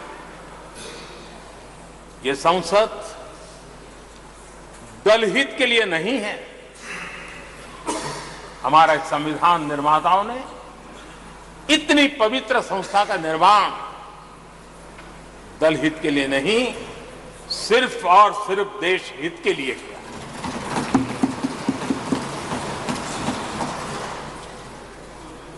नए भवन में हम सभी अपने वाणी से, विचार से, आचार से संविधान के जो स्पिरिट है उन मानदंडों को लेकर के, नए संकल्पों के अनुसार नई भाव को लेकर के, नई भावना को लेकर के मैं आशा करता हूं, अध्यक्ष जी आप कल भी कह रहे थे, आज भी कह रहे थे, कभी स्पष्ट कह रहे थे, कभी थोड़ा लपेट कर भी कह रहे थे, हम सांसदों के व्यवहार के संबंध में मैं मेरी तरफ से आपको आश्वासन देता हूं कि हमारा पूरा प्रयास रहेगा, और मैं चाहूंगा कि सदन के नेता के नाते हम सभी सांसद आपकी आशा अपेक्षा में खरे उतरें, हम अनुशासन का पालन करें। देश हमें देखता है, आप जैसा दिशा निर्देश करें। लेकिन माननीय अध्यक्ष जी, अभी चुनाव तो दूर है, और जितना समय हमारे पास बचा है इस पार्लियामेंट के, मैं पक्का मानता हूं कि यहां जो व्यवहार होगा ये निर्धारित करेगा कि कौन यहां बैठने के लिए व्यवहार करता है और कौन वहां बैठने के लिए व्यवहार करता है। जो वहां ही बैठे रहना चाहता है उसका व्यवहार क्या होगा, और जो यहां आकर के भविष्य में बैठना चाहता है उसका व्यवहार क्या होगा, इसका फर्क बिल्कुल आने वाले महीनों में देश देखेगा और उनके बर्ताव से पता चलेगा, ये मुझे पूरा विश्वास है। आदरणीय अध्यक्ष जी, हमारे यहां वेदों में कहा गया है सम्यच्च सब्रता भूत्वा वाचम वदत भद्रया, अर्थात हम सब एक मत होकर, एक समान संकल्प लेकर कल्याणकारी सार्थक संवाद करें। यहां हमारे विचार अलग हो सकते हैं, विमर्श अलग हो सकते हैं, लेकिन हमारे संकल्प एकजुट ही होते हैं, एकजुट ही रहते हैं, और इसलिए हमें उसकी एकजुटता के लिए भी भरपूर प्रयास करता रहना चाहिए। आदरणीय अध्यक्ष जी, हमारी संसद ने राष्ट्रहित के तमाम बड़े अवसरों पर ही इसी भावना से काम किया है। न कोई इधर का है न उधर का है, सब कोई राष्ट्र के लिए करते रहे। मुझे आशा है कि इस नई शुरुआत के साथ इस संवादीय के वातावरण में और इस संसद के पूरे डिबेट में हम उस भावना को जितनी ज्यादा मजबूत करेंगे, हमारी आने वाली पीढ़ियों को अवश्य हम प्रेरणा देंगे। संसदीय परंपराओं की जो लक्ष्मण रेखा है, उन लक्ष्मण रेखा का पालन हम सबको करना चाहिए और वो स्पीकर महोदय की अपेक्षा को हमें जरूर पूरा करने की कोशिश करनी चाहिए। आदरणीय अध्यक्ष जी, लोकतंत्र में राजनीति, नीति और शक्ति का इस्तेमाल ये समाज में प्रभावी बदलाव का एक बहुत बड़ा माध्यम होता है और इसलिए स्पेस हो या स्पोर्ट्स हो, स्टार्टअप्स हो या सेल्फ हेल्प ग्रुप हो, हर क्षेत्र में दुनिया भारतीय महिलाओं की ताकत देख रही है। G20 की अध्यक्षता, विमेन लेड डेवलपमेंट की चर्चा, आज दुनिया इसका स्वागत कर रही है, स्वीकार कर रही है। दुनिया समझ रही है कि सिर्फ महिलाओं के विकास की बात इनफ नहीं है। हमें मानव जाति की विकास यात्रा में उस नए पड़ाव को अगर प्राप्त करना है, राष्ट्र के विकास यात्रा में हमने नई मंजिलों को पाना है, तो यह आवश्यक है कि विमेन लेड डेवलपमेंट को हम बल दें और G20 में भारत की इस बात को विश्व ने स्वीकार किया है। महिला सशक्तिकरण की हमारी हर योजना ने महिला नेतृत्व करने की दिशा में बहुत सार्थक कदम उठाए हैं। आर्थिक समावेश को ध्यान में रखते हुए जनधन योजना शुरू की, 50 करोड़ लाभार्थियों में से भी अधिकतम महिला बैंक अकाउंट के धारक बनी है। यह अपने आप में बहुत बड़ा परिवर्तन भी है, नया विश्वास देता है। जब मुद्रा योजना रखी, ये देश गर्व कर सकता है कि उसमें बिना बैंक गारंटी 10 लाख रुपए की लोन देने की योजना और उसका लाभ पूरे देश में सबसे ज्यादा महिलाओं ने उठाया। महिला एंटरप्रेन्योर का एक पूरा वातावरण देश में नजर आया। पीएम आवास योजना, पक्के घर, ये भी उसकी रजिस्ट्री ज्यादातर महिलाओं के नाम हुई, महिलाओं का मालिकाना हक बना। आदरणीय अध्यक्ष जी, हर देश की विकास यात्रा में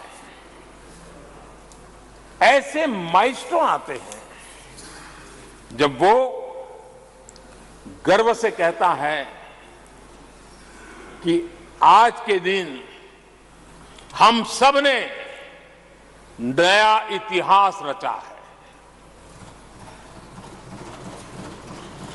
ऐसे कुल पल जीवन में प्राप्त होते हैं।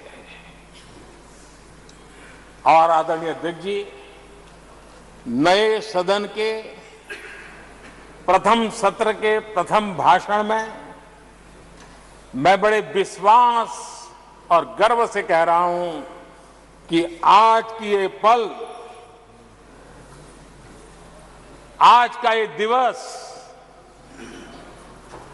संवत्सरी हो, गणेश चतुर्थी हो, उससे भी आशीर्वाद प्राप्त करते हुए इतिहास में नाम दर्ज करने वाला समय है।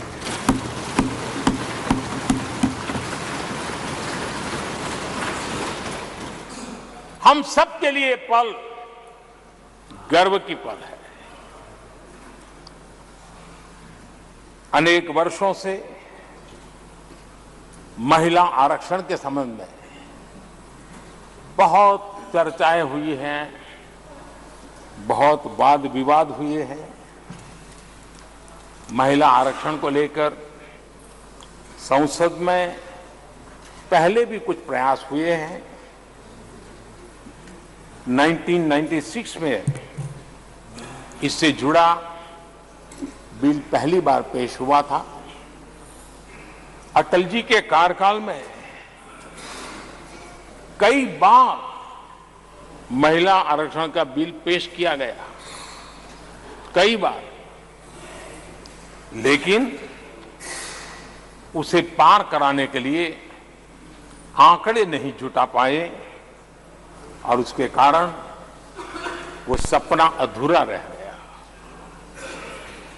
महिलाओं को अधिकार देने का, महिलाओं की शक्ति का उपयोग करने का वो काम, शायद ईश्वर ने ऐसे कई पवित्र काम के लिए मुझे चुना है।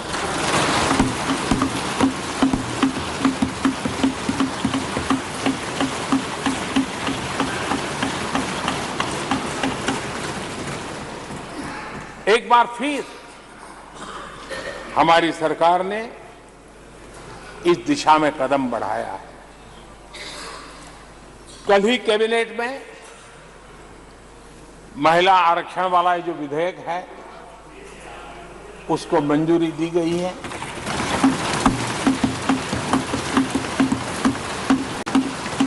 आज 19 सितंबर की ये तारीख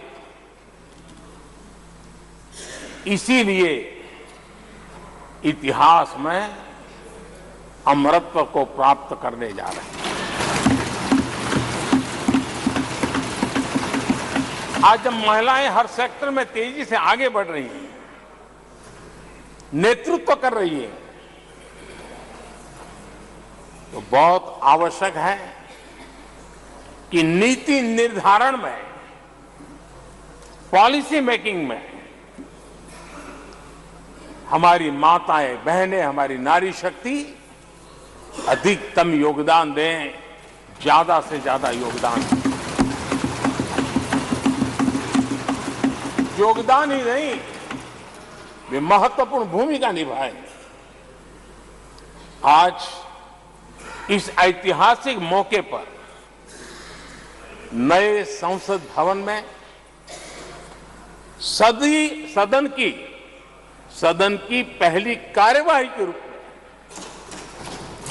उस कार्यवाही के अवसर पर देश के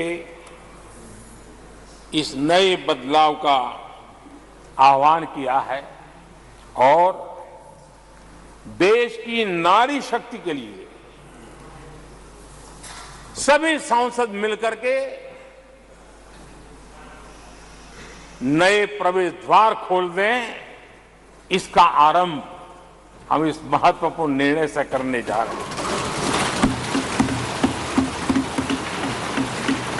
विमेन लेड डेवलपमेंट के अपने संकल्प को आगे बढ़ाते हुए हमारी सरकार आज एक प्रमुख संविधान संशोधन विधेयक प्रस्तुत कर रही है। इस विधेयक का लक्ष्य लोकसभा और विधानसभाओं में महिलाओं की भागीदारी का विस्तार करने का है। नारी शक्ति बंधन अधिनियम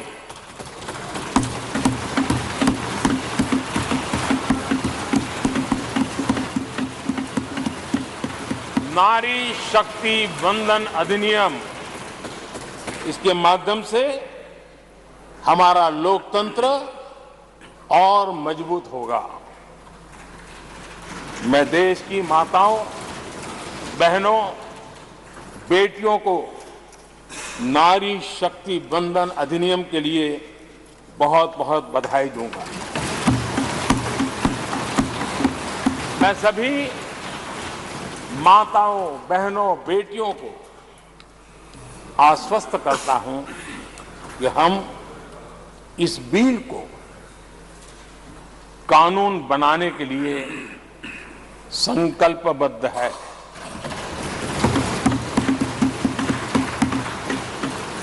मैं इस सदन में सभी साथियों से आग्रहपूर्वक निवेदन करता हूं, आग्रह भी करता हूं, और जब एक पावन शुरुआत हो रही है, पावक विचार हमारे सामने आया है, तो सर्वसम्मति से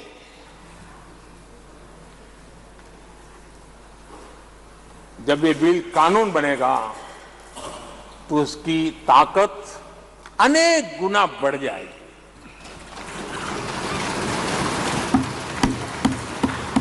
और इसलिए मैं सभी माननीय सांसदों से, दोनों सदन के सभी माननीय सांसदों से इसे सर्वसम्मति से पारित करने के लिए प्रार्थना करते हुए आपका आभार व्यक्त करता हूं कि इस नए सदन के प्रथम सत्र में मुझे आपने मेरी भावनाओं को व्यक्त करने का अवसर दिया।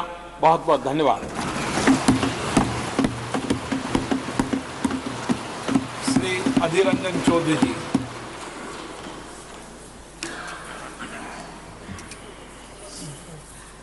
सर, सर्वप्रथम हमारे लोकसभा की स्पीकर, हमारे अभिभावक, आपको सबकी तरफ से आभार प्रकट करता हूं कि आप ये नए सदन में आज नया शुरुआत करने का पहल किए हैं, और इसके साथ साथ हमारी देश के हर नागरिकों को गणेश चतुर्थी की बधाई भी देना चाहते हैं। और सत्ता पक्ष और विपक्ष हम सब मिलकर देश को आगे ले जाएंगे, देश की ताकत को और मजबूत करेंगे और बढ़ाएंगे, क्योंकि हम ये मान के चलते हैं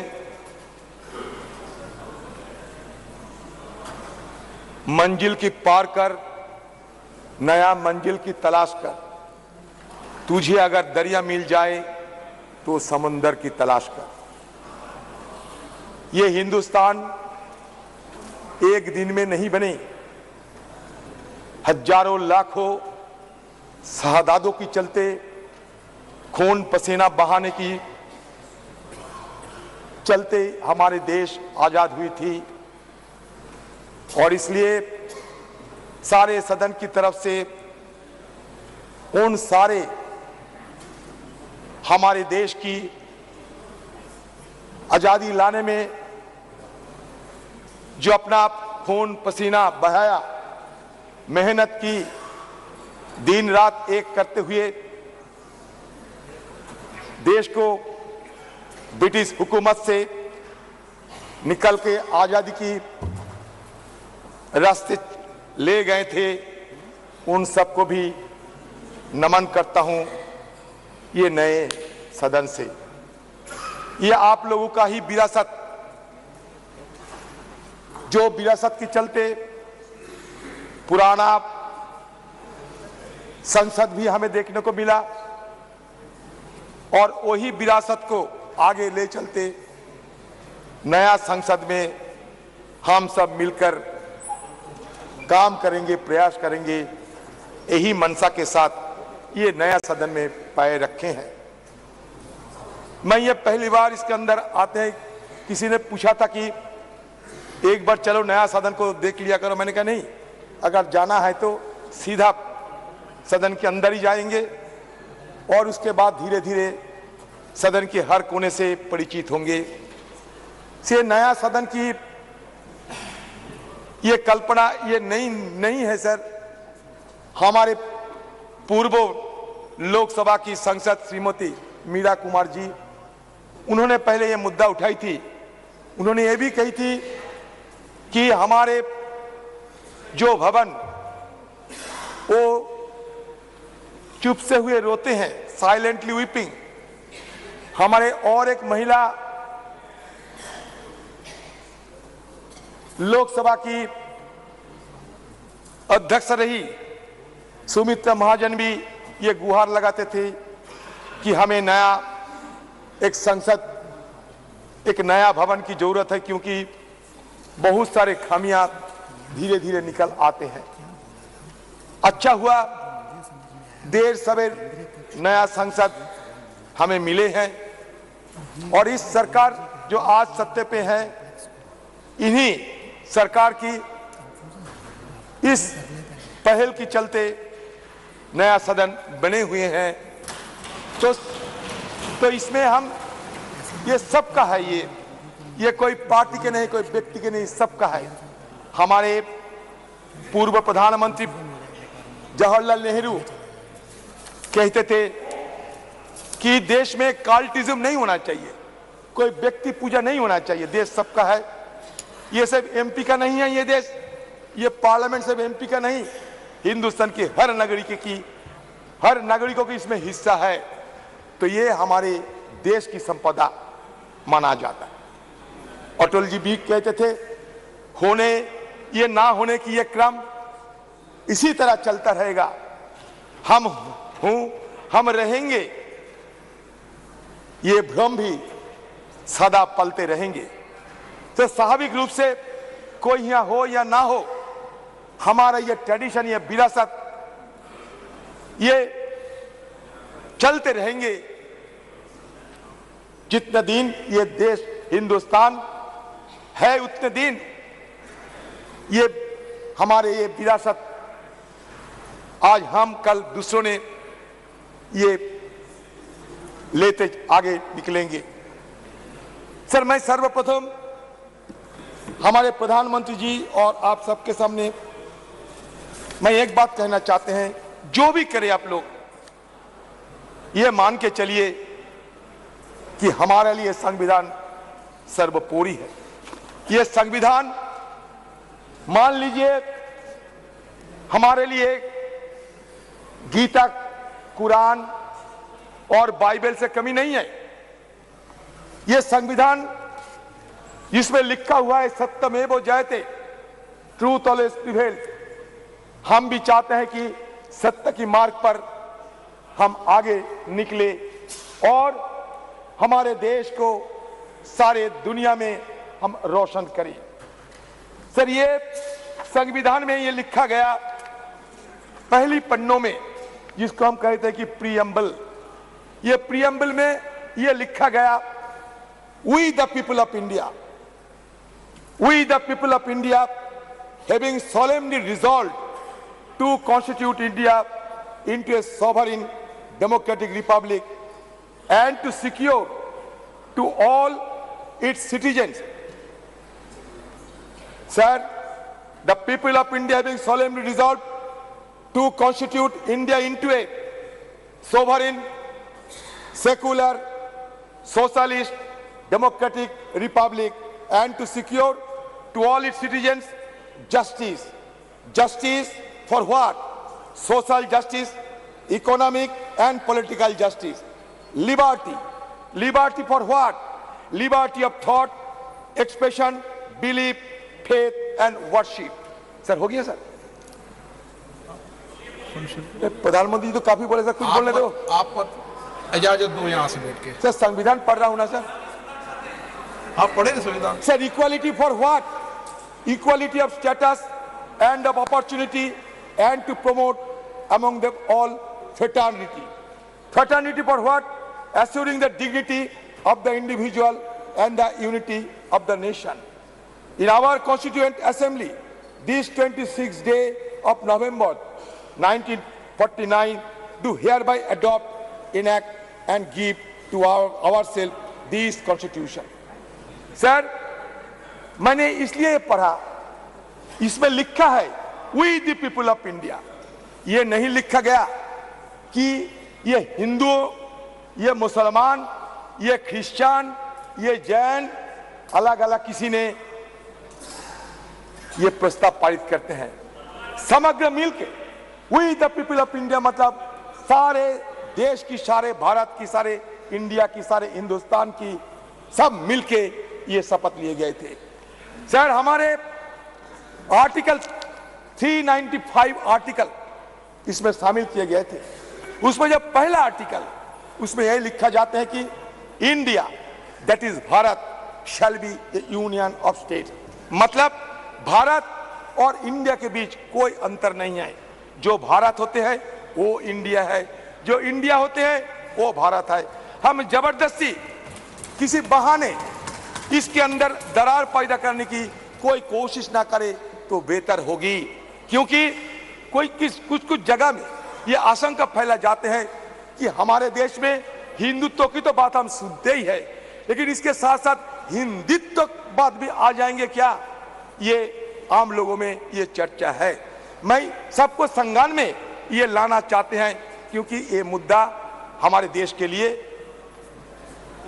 ठीक नहीं होगा, क्योंकि हमें हमारी संविधान में ये ऑफिशियल जो लैंग्वेज है, ये 22 ऑफिशियल लैंग्वेज सब हमारे देश की लैंग्वेज है, तो कोई दरार पैदा करने की कोई कोशिश ना होने से बेहतर होगी, ये मैं जरूर आपसे मांग करता हूं। सर सर्वप्रथम और एक बात कहना चाहते हैं। सर प्रधानमंत्री जी G20 और शुरुआत तो किए थे राष्ट्रपति जी की भाषण के साथ साथ पार्लियामेंट में नो कॉन्फिडेंस, उसके बाद G20 को तो हम देखे, हर दिन देखते ही हैं, आज सदन में भी देखे, दोनों लोकसभा में भी देखे, सेंट्रल हॉल में भी देखे, यहाँ भी देखते हैं। प्रधानमंत्री जी की हर भाषण सुनते सुनते मान लीजिए कि हमारा जहन में सिमट गए हैं। मैं इसलिए यह कहना चाहते हैं अभी कि सर देखिए, ये सदन की गरिमा की बात किया जाते हैं, लेकिन कम से कम सरकार कम से कम ये कभी सोचे हैं कि हमारे ये सदन में स्पीकर है लेकिन डेप्यूटी स्पीकर नहीं है, क्यों? यह पहली बार आजादी के बाद, संविधान रचना होने के बाद पहली बार हमारा ये सदन में स्पीकर साहब है लेकिन डेप्यूटी स्पीकर नहीं, क्यों? ये हम सबको सर अगर बोलने देंगे तो मैं बोलूंगा सर। अब समय सर ये तो सर यही तो हमारा मांग उधर भी थे, इधर भी है, इसीलिए कभी कभी हम थोड़ा जोर आवाज करते हैं, हमारा आवाज रुकने के लिए पूरा अपने बढ़ा दिए सारे बहुत ऊंचा कर दिया, हमें कोई अगर बात वहां तक पहुंच ना पाए।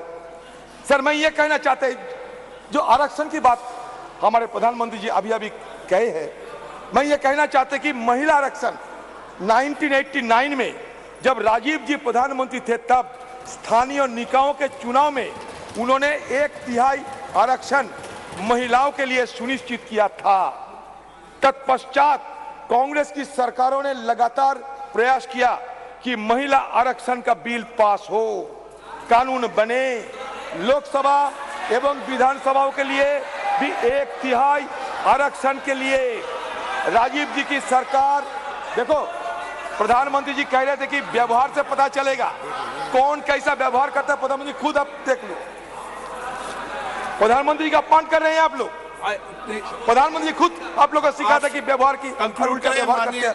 सर हो गया, राजीव जी की सरकार, नरसिम्हा राव जी की सरकार, फिर डॉक्टर मनमोहन जी की सरकार, अलग अलग सरकारों ने अलग अलग समय पर अपनी हैसियत के अनुसार उसको पास कराने की प्रयास किया।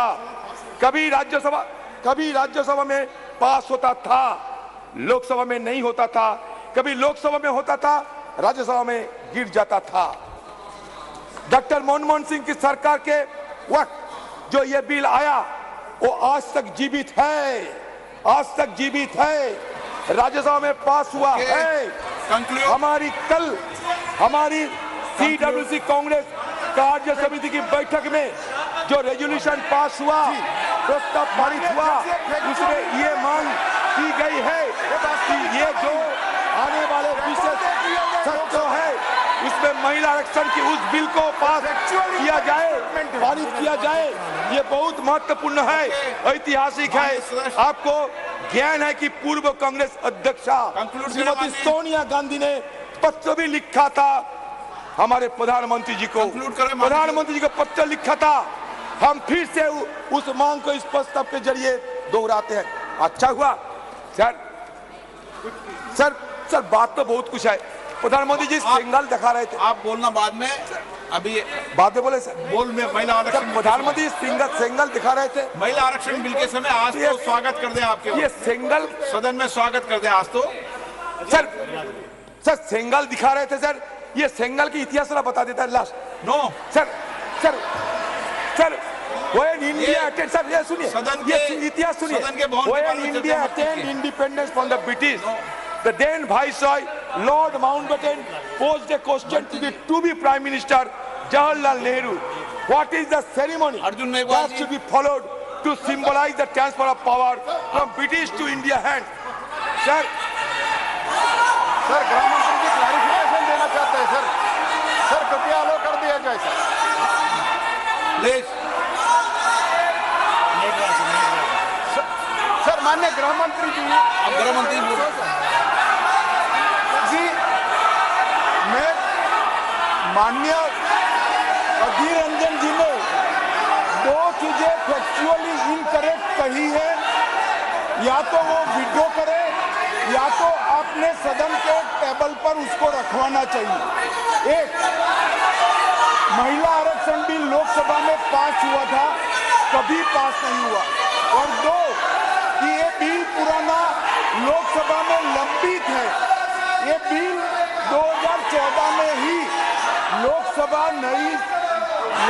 के विघटन के साथ ही ये बिल निरस्त कर दिया गया है।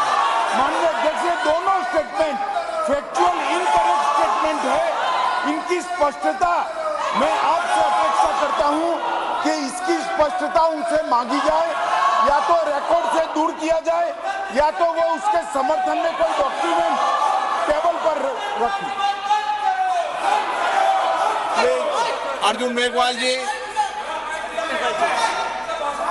आप जब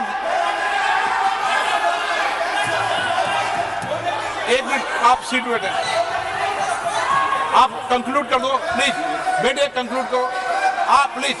पहला दिन है, इतना बात बोलते हैं पहले दिन, आप प्लीज अपनी सीट बैठे कंक्लूड करें आप।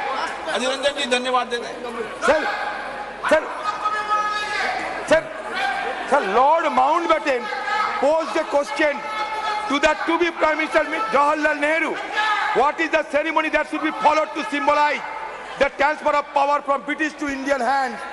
Nehru then consulted Raja Gopalachari, commonly known as Rajaji, who went on to become the first Viceroy of India. Rajaji identified the Chola model, where the transfer of power from one king to another was sanctified and blessed by high rulers. The symbol used was the handover of Sengal or scepter from one king to his successor. A golden scepter was crafted by Bhumidhi Bangaru Chetty, a famous jeweler in the Madras presidency. The makers of the Sengal, Bhimudhi Etarajulu and Bhumudhi Sudhakar, are living in Chennai. Sir, इतिहास बता रहा हूँ, कुछ नहीं। On August 14, 1947, the deputy high priest of Thirubhadu Thurai Adiman, Nagasaram player Rajaramti Pillai and Odhuvar, a person who sings devotional songs in Tamil temples, were flown to Delhi capital from the then Madras presidency. The ceremony was conducted as per Tamil tradition, and the Sengal was handed over to Nehru at his house. इसमें नई बात कुछ नहीं है sir. ये लेकर ऐसा sir बनाया जाता है माहौल कि ये कुछ नई आजादी हुए हैं हमारे देश पे, कुछ हो रहे हैं। सर मैं बहुत सारे सलाह है सर, मैं सिर्फ एक बात कहना चाहते हैं कि ये सदन, ये सब मत समझिए कि ये ईंट काटर पत्थर की सदन है सर। ये सदन, it is not built with bricks and mortars only. It is the soul of our India, the soul which was long suppressed, find utterance in the wake of attaining independence. Sir, again I am saying that soul should not be suppressed again by any design. That is my view, and I am concluding the speech because sir, I do not find the adequate time to make my point further. गृह मंत्री जी, अध्यक्ष जी, मेरा व्यवस्था का प्रश्न है। माननीय अधीर रंजन जी ने जो कहा वो फैक्चुअली इनकरेक्ट है कि पुराना बिल अभी भी जीवित है। मेरी स्पष्ट जानकारी है कि पुराना बिल लैप्स कर गया है। अधीर रंजन जी ने जो कहा है उसके समर्थन में उनके पास कोई डॉक्यूमेंट है तो टेबल पर रखने चाहिए। एक, या तो उन्होंने स्टेटमेंट विड्रॉ करना चाहिए। दूसरा, उन्होंने कहा कि इस बिल को लोकसभा ने भी कभी पारित किया था राजीव गांधी जी के समय में, कभी नहीं हुआ है। माननीय अध्यक्ष जी, ये दोनों चीजों को माननीय बैठिए ना प्लीज, मैं आगे कहता हूँ, प्लीज, मैं आगे कहता, माननीय सर प्लीज, आप बैठ जाइए, मुझे पूरा तो प्लीज, माननीय अध्यक्ष जी, कल्याण जी प्लीज। माननीय अध्यक्ष जी, लोकसभा में जो बिल पारित होता है, अगर राज्यसभा उसको पारित नहीं करती है और लोकसभा का कार्यकाल समाप्त होता है तो वो बिल अपने आप लैप्स हो जाता है। मैं मानता हूं कि इस चीज को स्पष्टता करनी चाहिए और माननीय अध्यक्ष जी, अगर उनके पास अलग जानकारी है तो सदन के टेबल पर रखनी चाहिए। माननीय अर्जुन मेघवाल जी। धन्यवाद अध्यक्ष महोदय। मैं प्रस्ताव करता हूं कि भारत के संविधान का और संशोधन करने वाले the constitution 128th amendment bill 2023 यानी नारी शक्तन वंदन अधिनियम 2023 को सदन में पूर्व स्थापित करने की अनुमति दी जाए।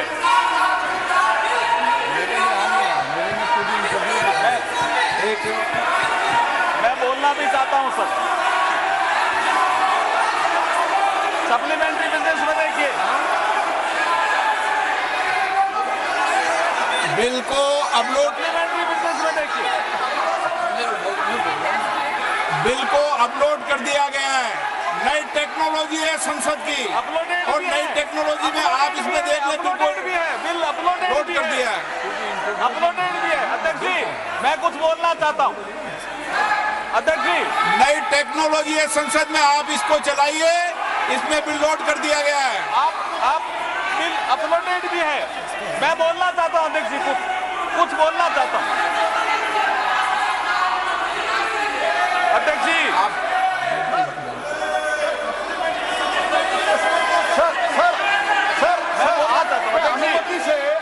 सर आपके अनुमति से सप्लीमेंट्री लिस्ट ऑफ बिजनेस निकाला गया है और सप्लीमेंट्री लिस्ट ऑफ बिजनेस में ये जो बिल आया है वो अपलोड हुआ है। सर कृपया चेक करने के लिए बताइए, मेरा इतना ही निवेदन है।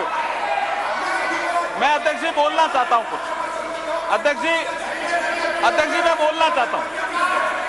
अध्यक्ष जी, इस महत्वपूर्ण दिवस के अवसर पर आपने मुझे बोलने का अवसर दिया, मैं आपका आभार प्रकट करता हूं। कर दिया ना आपने, ये अपलोड है साहब, बता दें बिल अपलोडेड है। Gaurav ji, you can see the bill, आप इसमें अपलोड है बिल। अधीर रंजन जी, ये अपलोड है। मैं अध्यक्ष जी, मैं कॉन्स्टिट्यूशन 128th अमेंडमेंट बिल 2023 के संबंध में कुछ तथ्य सदन के समक्ष रखना चाहता हूं। ये महिला सशक्तिकरण से संबंधित बिल है। इस बिल के माध्यम से हम आर्टिकल 239AA, 330A और 332A और 334A इनमें संशोधन कर रहे हैं संविधान में। अध्यक्ष जी, 239AA के माध्यम से 33% सीटें national capital territory of Delhi के लिए महिलाओं के लिए रिजर्व होगी। आर्टिकल 330A के माध्यम से तो reservation of seats for SC/ST in house of people है। हाउस ऑफ पीपल इसमें मैं आपको बता रहा हूँ कौन से उसमें है। आर्टिकल 332A है, इस चीज में है।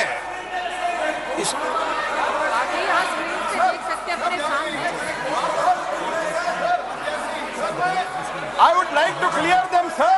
It is already uploaded, sir. Supplementary list. It is already uploaded, sir. We are able to see it. We are able to. Why they are not able to see it? Whether they are opposing the Mahila Reservation bill, let them clarify, sir. It is there, sir. Let them understand, sir. It is already there. ये तो है, sir, already.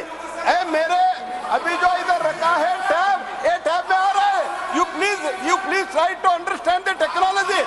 हम आज भारत में digital India के बात करें. Check करा दो गौरव जी, चेक करा दो कृपया. चेक करिए, please check mister Gaurav. Digital console में एसएमएस में भी है. चेक. ये मेरी स्क्रीन पर दिख रहा है, तो आप सबकी स्क्रीन पे दिख रहा है. आप चलो 1 मिनट देख लो.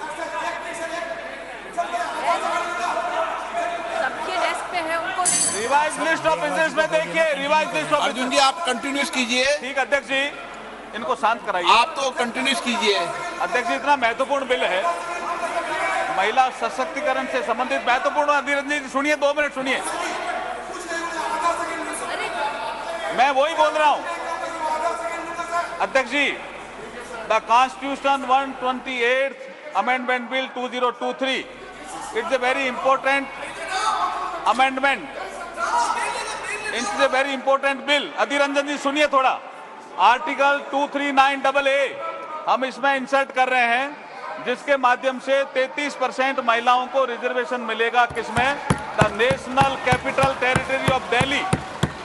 उसके बाद हम आर्टिकल 330A में अमेंडमेंट कर रहे हैं, जिसके माध्यम से लोकसभा में reservation of seats for schedule caste and schedule tribe जो प्रावधान पहले से है, उसी में ही हम 33% महिलाओं के आरक्षण की बात कर रहे हैं. उसी में हम 33% महिलाओं के आरक्षण की बात कर रहे हैं. एक आर्टिकल 332 है, जिसमें रिजर्वेशन जो दिया हुआ है इसमें असेंबलीज के लिए, उसमें भी स्टेट लेजिस्लेटिव असेंबली में 33% महिलाओं के लिए आरक्षण की व्यवस्था कर रहे हैं. ये बहुत इंपॉर्टेंट बिल है.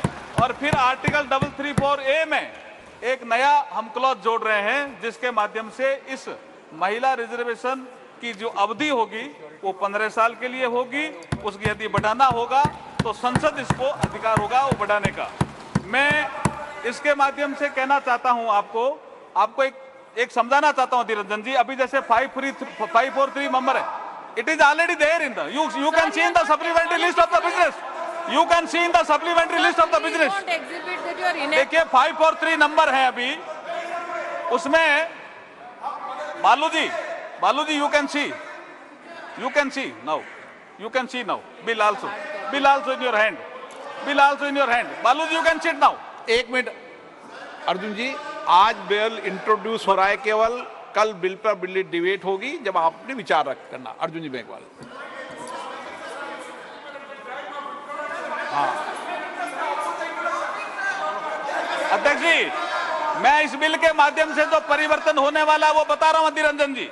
अभी जैसे 543 हमारी लोकसभा की सीट है, जैसे ही ये बिल पास होगा, ये कानून बनेगा, उसके बाद वर्तमान में लोकसभा में जो संख्या जो कि सबसे ज्यादा है 82 महिलाओं की संख्या है, वो 181 हो जाएगी इस कानून के पास होने के बाद. कितना क्रांतिकारी कदम हम उठा रहे हैं. आप इसके समर्थन में नहीं हो क्या? आप बैठिए, एक बार बताता हूं मैं आपको. और इतिहास भी सुनिए कल्याण बजट जी. ये सबसे पहले ये बिल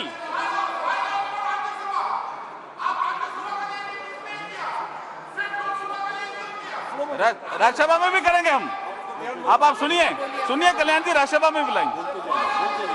देखिए सबसे पहले ये बिल, मैं इतिहास बता रहा हूं इसका. सबसे पहले ये बिल सितंबर 96 देवेगौड़ा जी के समय आया, वो भी 11वीं लोकसभा में.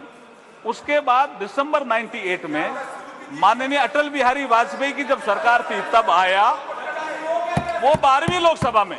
उसके बाद दिसंबर 99 में अटल जी की सरकार थी, तब फिर आया 13वीं लोकसभा में.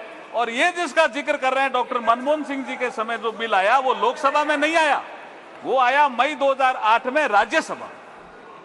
यही यहां से षड्यंत्र की बू आती और राज्यसभा में आने के बाद ये डिपार्टमेंट रिलेटेड स्टैंडिंग कमेटी में गया और वहां ये बिल जब रिपोर्ट आई तो मार्च 2010 में 9 मार्च 2010 में राज्यसभा ने इसको पास किया।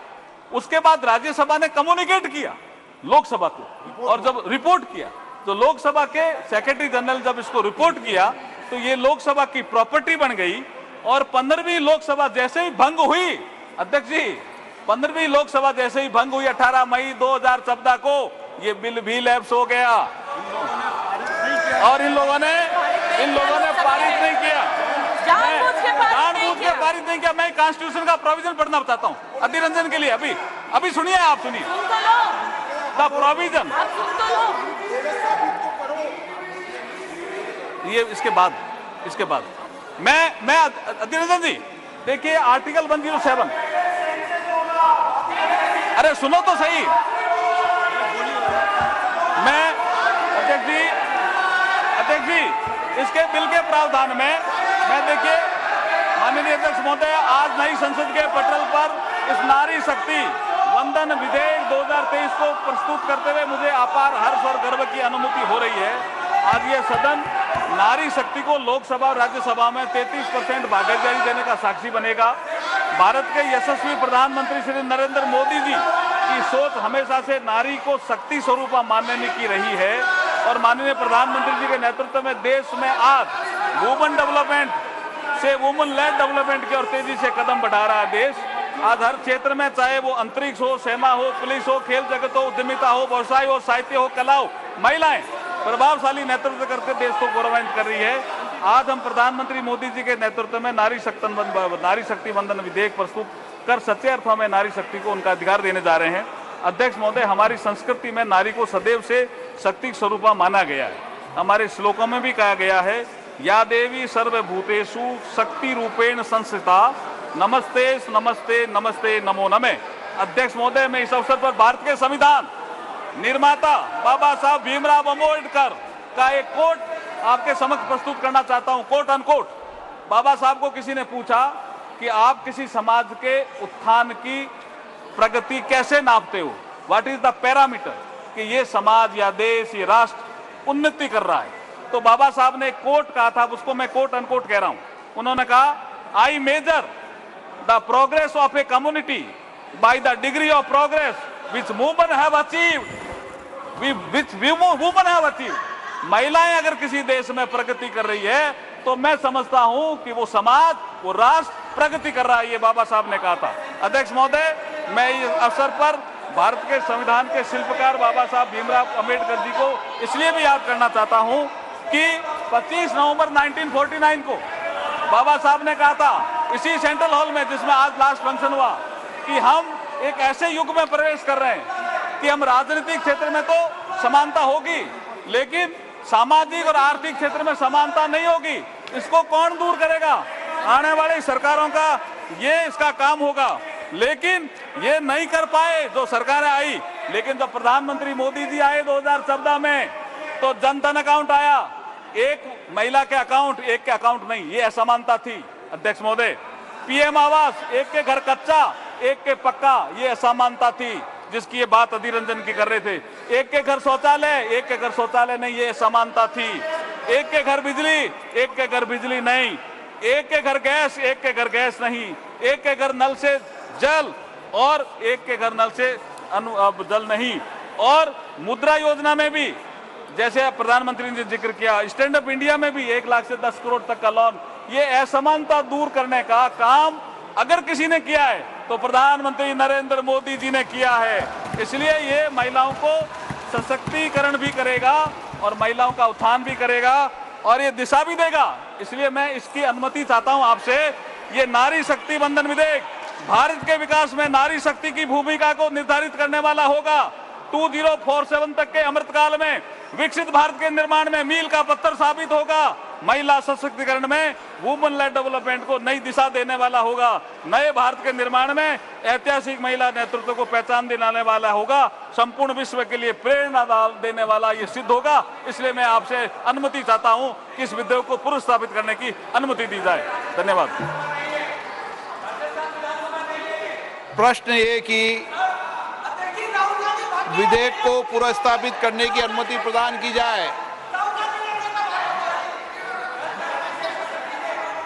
प्रश्न है कि विधेयक को पुनर्स्थापित करने की अनुमति प्रदान की जाए। जो सदस्य इसके पक्ष में हाँ गए, जो सदस्य विरोध में ना गए, मेरे विचार में निर्णय हाँ वालों के पक्ष में हुआ। हाँ वालों के पक्ष में हुआ। माननीय मंत्री जी अब विधेयक को प्रस्तावित करें। I introduce the bill. Honorable Speaker sir. Honorable Speaker sir, I introduce the bill. सभा पटल पर रखे जाने वाले पत्र आइटम नंबर 1 श्री किरेन रिजिजू जी। महोदय जी, आपकी अनुमति से मैं लोकसभा में आज के कार्यसूची में मेरे नाम के सम्मुख उल्लेखित पृथ्वी विज्ञान मंत्रालय से संबंधित प्रपत्र सदन के पटल पर रखता हूं। आइटम नंबर 2 श्री पंकज चौधरी जी। महोदय, मैं आज की कार्यसूची में मत संख्या 2 पर मेरे नाम के सामने वर्णित कागजात आपकी अनुमति से सदन के पटल पर रखता हूं। नंबर 3 महासचिव। आइटम नंबर 3 महासचिव। Sir, I lay on the table the following bills passed by the Houses of Parliament during the 12th session of 17th Lok Sabha and assented to by the President since a report was last made to the House on 21st July 2023. The Cinematograph Amendment Bill 2023, the Constitution Scheduled Tribes Order Amendment Bill 2023, the Scheduled Tribe Constitution Scheduled Tribes Order Second Amendment Bill 2023, the Central Goods and Services Tax Amendment Bill 2023, the Integrated Goods and Services Tax Amendment Bill 2023, and the Mediation Bill 2023. I also lay on the table a copy each, duly authenticated by the Secretary General Rajya Sabha, of following bills passed by the Houses of Parliament and assented to by the President: the Biological Diversity Amendment Bill 2023, the Multi-State Cooperative Societies Amendment Bill 2023, the Forest Conservation Amendment Bill 2023, the Mines and Minerals Development and Regulation Amendment Bill 2023, the Offshore Areas Mineral Development and Regulation Amendment Bill 2023, the Jan Vishwas Amendment of Provisions Bill 2023, the Government of National Capital Territory of Delhi Amendment Bill 2023, the Registration of Births and Deaths Amendment Bill 2023, the National Dental Commission Bill 2023, the Digital Personal Data Protection Bill 2023, the Indian Institutes of Management Amendment Bill 2023, the Constitution Scheduled Caste Order Amendment Bill 2023, the Anusandhan National Research Foundation Bill 2023, the National Nursing and Midwifery Commission Bill 2023, the Coastal Aquaculture Authority Amendment Bill 2023, the Inter-Services Organizations Command, Control and Discipline Bill 2023, and the Pharmacy Amendment Bill 2023. माननीय सदस्यगण, इससे पहले कि मैं आपको सूचित करना चाहता हूं कि लोकसभा के प्रक्रिया तथा कार्य संचालन नियम में उल्लिखित सभा भवन, लॉबी, दीर्घाओं का तात्पर्य संसद के भवन से होगा, जिसे भारत के संसद के भवन के रूप में नामित किया है, के सभा भवन और लॉबी और दीर्घाओं से है। माननीय सदस्यगण, आज सुबह जहां हम एकत्रित हुए थे, this is Lok Sabha Speaker Om Birla talking about the new laws related to the lobbies and others. This is the first day of the new parliament, and we're witnessing history in the making. And as the Prime Minister was hinting at, I think the historicity of this particular occasion has been further enhanced by the fact that the government of India has introduced the Women Reservation Bill in the Lok Sabha, talking about how they intend to give 33% reservation to the women. Lok Sabha has been adjourned. Arjun Ram Meghwal, Law Minister of this country, has introduced this bill. The Prime Minister spoke eloquently about how his mission is to empower the women through this bill. The bill has various other changes which has been brought by which has been brought by the government, where the government has spoken about how the kind of changes that is there. There's going to be rotation of seats which is reserved for women in parliament and assemblies. There has been certain changes which have been brought by the government. The bill which has been put out, the government, especially the law minister, has said that the bill seeks to achieve the objectives of the fact that how the government, after completing 75 years of independence, nation has begun its journey into Amrit Kal with a goal of becoming Viksit Bharat in 1947. The full implementation of this is going to be, this women reservation bill is going to be post 2027, after the delimitation has been done. And if it is passed by both houses of parliament, because it has been brought before on 3 or 4 occasions, but has never been able to pass because lack of numbers. Right now the government has an absolute majority in the Lok Sabha, and they have a workable majority in, they have the numbers on their side in the upper house. So chances of them ensuring that this bill gets passed in both houses of parliament seems very high as we speak, because the BJP has an absolute majority, 300 plus members in the Lok Sabha, and a good number, their ever best tally in the upper house. And going by the way, we saw, when the speaker said that whether to admit the bill and all, and everybody said in favor of aye, it will become politically, difficult for parties to oppose the bill, which has been put forward by the government. We saw skirmishes. We saw Adhir Ranjan Chaudhary of the Congress party taking on the narrative of the government, talking about Hindutva, talking about how it was, Manmohan Singh, Rajiv Gandhi, late Rajiv Gandhi, who first introduced this bill and ensured 40%, the 33% reservation for women in panchayat elections, and how later on, subsequent Congress governments also ensured that the bill was there in both houses, and it led to a war of words between Home Minister Amit Shah, where he said that what Adhir Ranjan Chaudhary was talking about was factually incorrect when he said that the bill is still alive in the Lok Sabha. And then later on, Law Minister Arjun Ram Meghwal also clarified that the bill which was passed by the Rajya Sabha and sent to the committee in the Lok Sabha. And then let's listen into what Prime Minister Narendra Modi had to say on the women reservation bill. अध्यक्ष जी, लोकतंत्र में राजनीति, नीति और शक्ति का इस्तेमाल, ये समाज में प्रभावी बदलाव का एक बहुत बड़ा माध्यम होता है। और इसलिए स्पेस हो या स्पोर्ट्स हो, स्टार्टअप्स हो या सेल्फ हेल्प ग्रुप हो, हर क्षेत्र में दुनिया भारतीय महिलाओं की ताकत देख रही है। G20 की अध्यक्षता,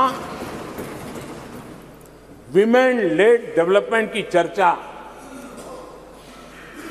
आज दुनिया इसका स्वागत कर रही है, स्वीकार कर रही है। दुनिया समझ रही है कि सिर्फ महिलाओं के विकास की बात इनफ नहीं है। हमें मानव जाति की विकास यात्रा में उस नए पड़ावों को अगर प्राप्त करना है, राष्ट्र के विकास यात्रा में हमने नई मंजिलों को पाना है, तो तो आवश्यक है कि विमेन लेड डेवलपमेंट को हम बल दें और G20 में भारत की इस बात को विश्व ने स्वीकार किया है। महिला सशक्तिकरण की हमारी हर योजना ने महिला नेतृत्व करने की दिशा में बहुत सार्थक कदम उठाए हैं। आर्थिक समावेश को ध्यान में रखते हुए जनधन योजना शुरू की। 50 करोड़ लाभार्थियों में से भी अधिकतम महिला बैंक अकाउंट के धारक बनी है। ये अपने आप में बहुत बड़ा परिवर्तन भी है, नया विश्वास देता है। जब मुद्रा योजना रखी, ये देश गर्व कर सकता है कि उसमें बिना बैंक गारंटी 10 लाख रुपए की लोन देने की योजना और उसका लाभ पूरे देश में सबसे ज्यादा महिलाओं ने उठाया।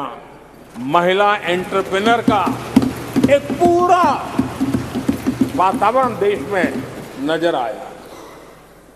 पीएम आवास योजना, पक्के घर, ये भी उसकी रजिस्ट्री ज्यादातर महिलाओं के नाम हुई, महिलाओं का मालिकाना हक बना। आदरणीय अध्यक्ष जी, हर देश की विकास यात्रा में ऐसे माइलस्टोन आते हैं जब वो गर्व से कहता है कि आज के दिन हम सब ने नया इतिहास रचा है। ऐसे कुल पल जीवन में प्राप्त होते हैं। और आदरणीय अध्यक्ष जी, नए सदन के प्रथम सत्र के प्रथम भाषण में मैं बड़े विश्वास और गर्व से कह रहा हूं कि आज की ये पल, आज का ये दिवस, संवत्सरी हो, गणेश चतुर्थी हो, उससे भी आशीर्वाद प्राप्त करते हुए इतिहास में नाम दर्ज करने वाला समय है।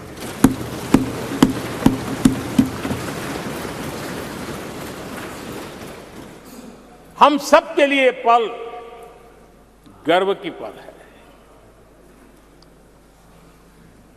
अनेक वर्षों से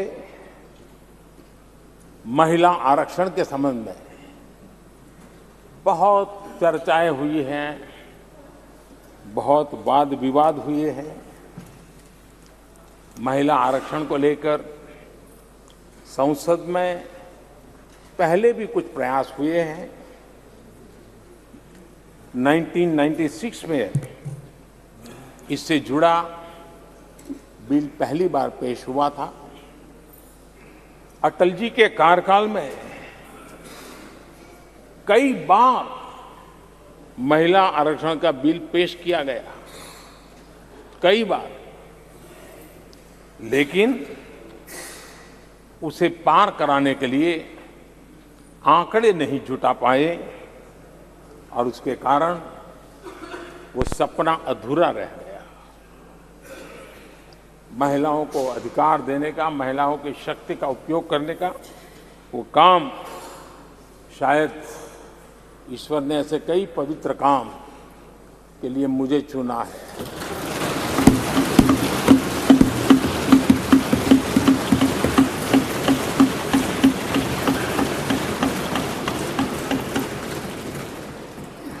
एक बार फिर हमारी सरकार ने इस दिशा में कदम बढ़ाया है। कल ही कैबिनेट में महिला आरक्षण वाला जो विधेयक है उसको मंजूरी दी गई है।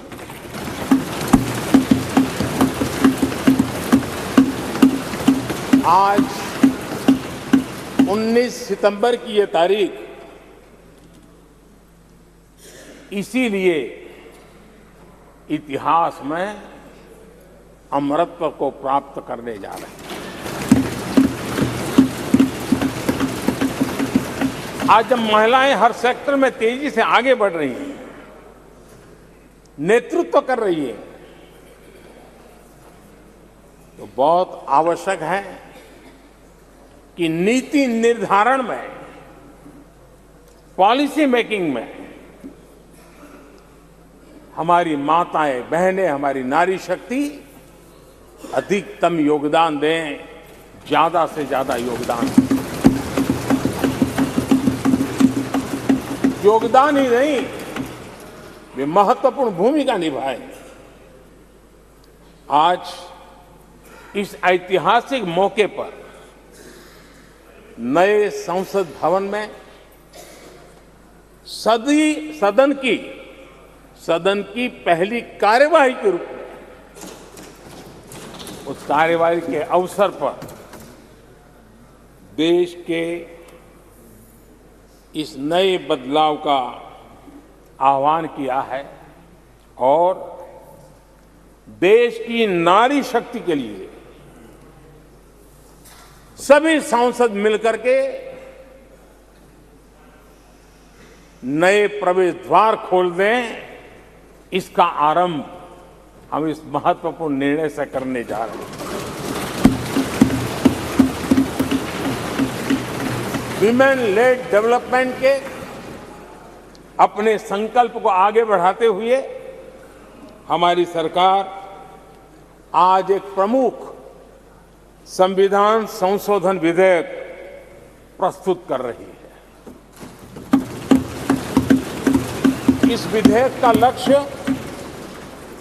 लोकसभा और विधानसभाओं में महिलाओं की भागीदारी का विस्तार करने का है। नारी शक्ति बंधन अधिनियम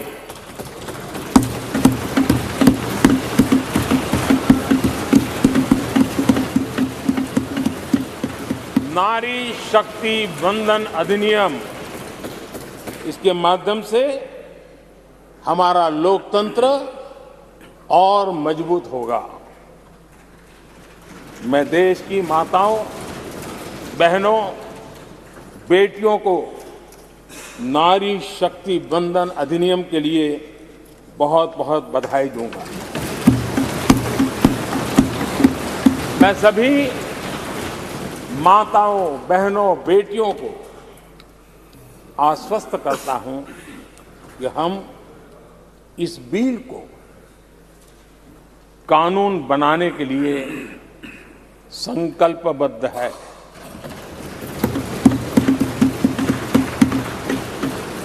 मैं इस सदन में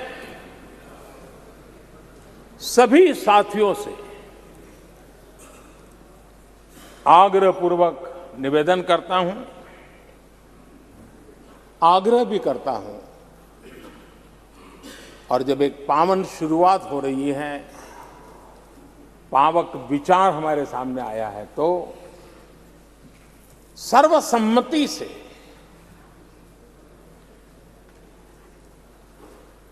जब ये बिल कानून बनेगा तो उसकी ताकत अनेक गुना बढ़ जाएगी।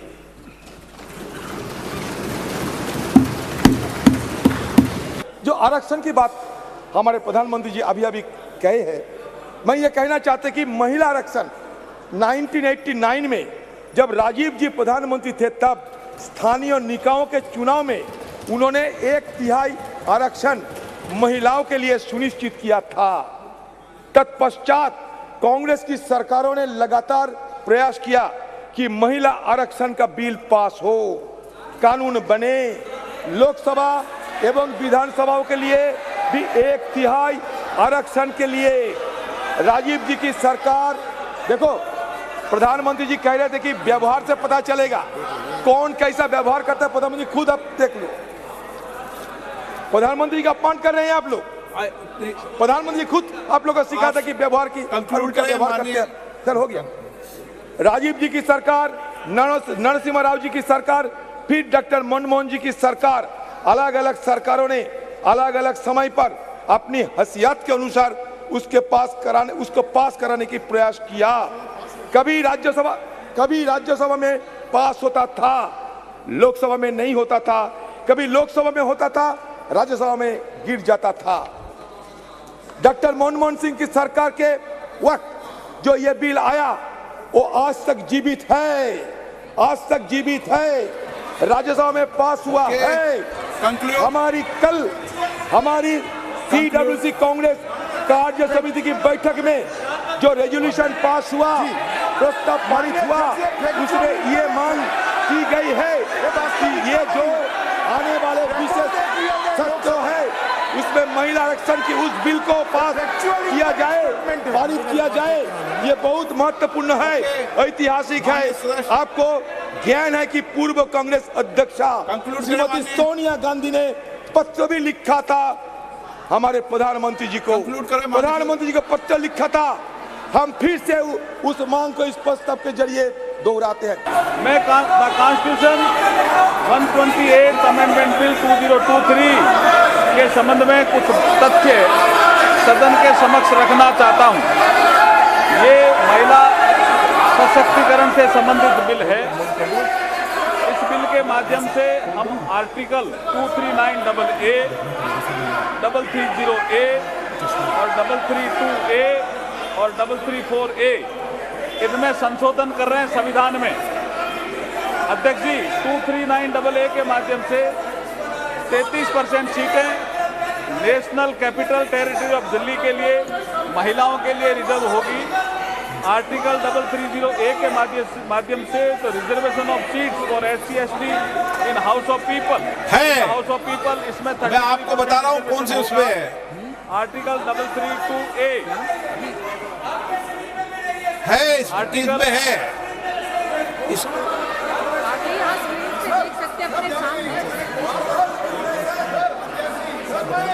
I would like to clear them, sir. It is already uploaded, sir. Supplementary list. It is already uploaded, sir. We are able to see it.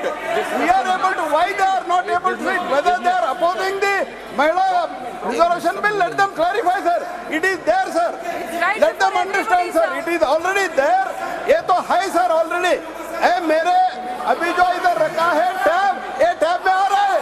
You please try to understand the technology. हम आज भारत में digital India के बात कर रहे हैं। Check करा दो गौरव जी, चेक करा दो कृपया। चेक करिए please, check mister Gaurav. Digital console में एसएमएस में भी है, चेक। ये मेरी स्क्रीन पर दिख रहा है, तो आप सबकी स्क्रीन पे दिख रहा है। आप चलो एक मिनट देख लो।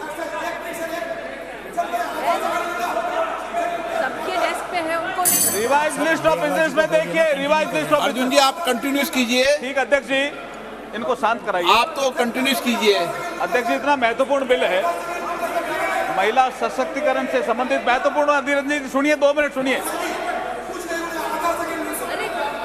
मैं वही बोल रहा हूं अध्यक्ष जी। The constitution 128 amendment bill 2023, it's a very important amendment, it's a very important bill. Adhir Ranjan ji सुनिए थोड़ा। आर्टिकल 239AA हम इसमें इंसर्ट कर रहे हैं, जिसके माध्यम से 33% महिलाओं को रिजर्वेशन मिलेगा। किसमें? The national capital territory of Delhi.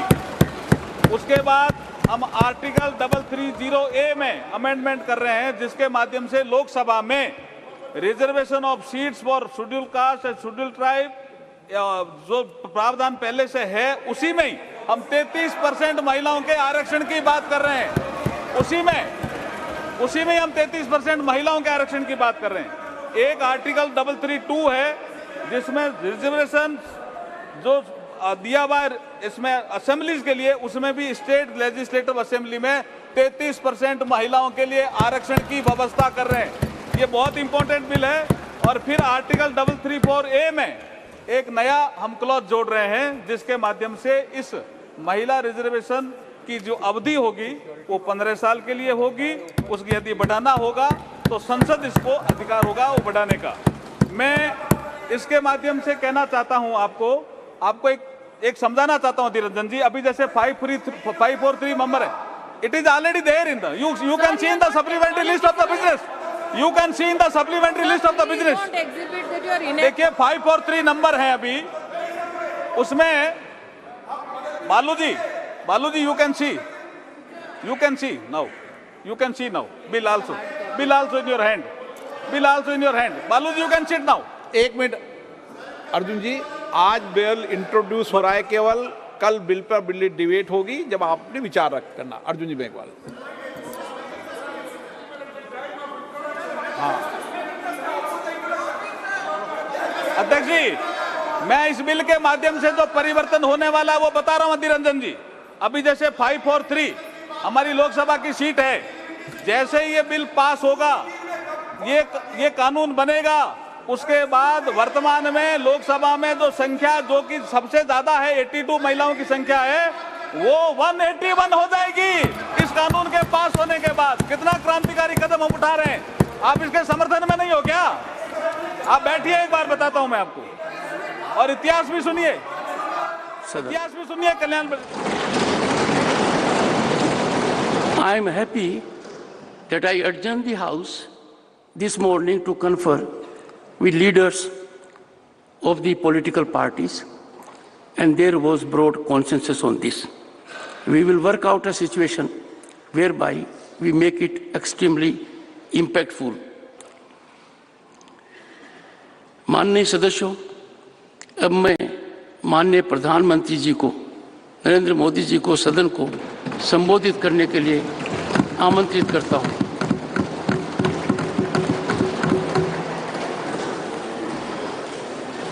आदरणीय सभापति जी, हम सब के लिए आज का ये दिवस यादगार भी है, ऐतिहासिक भी है।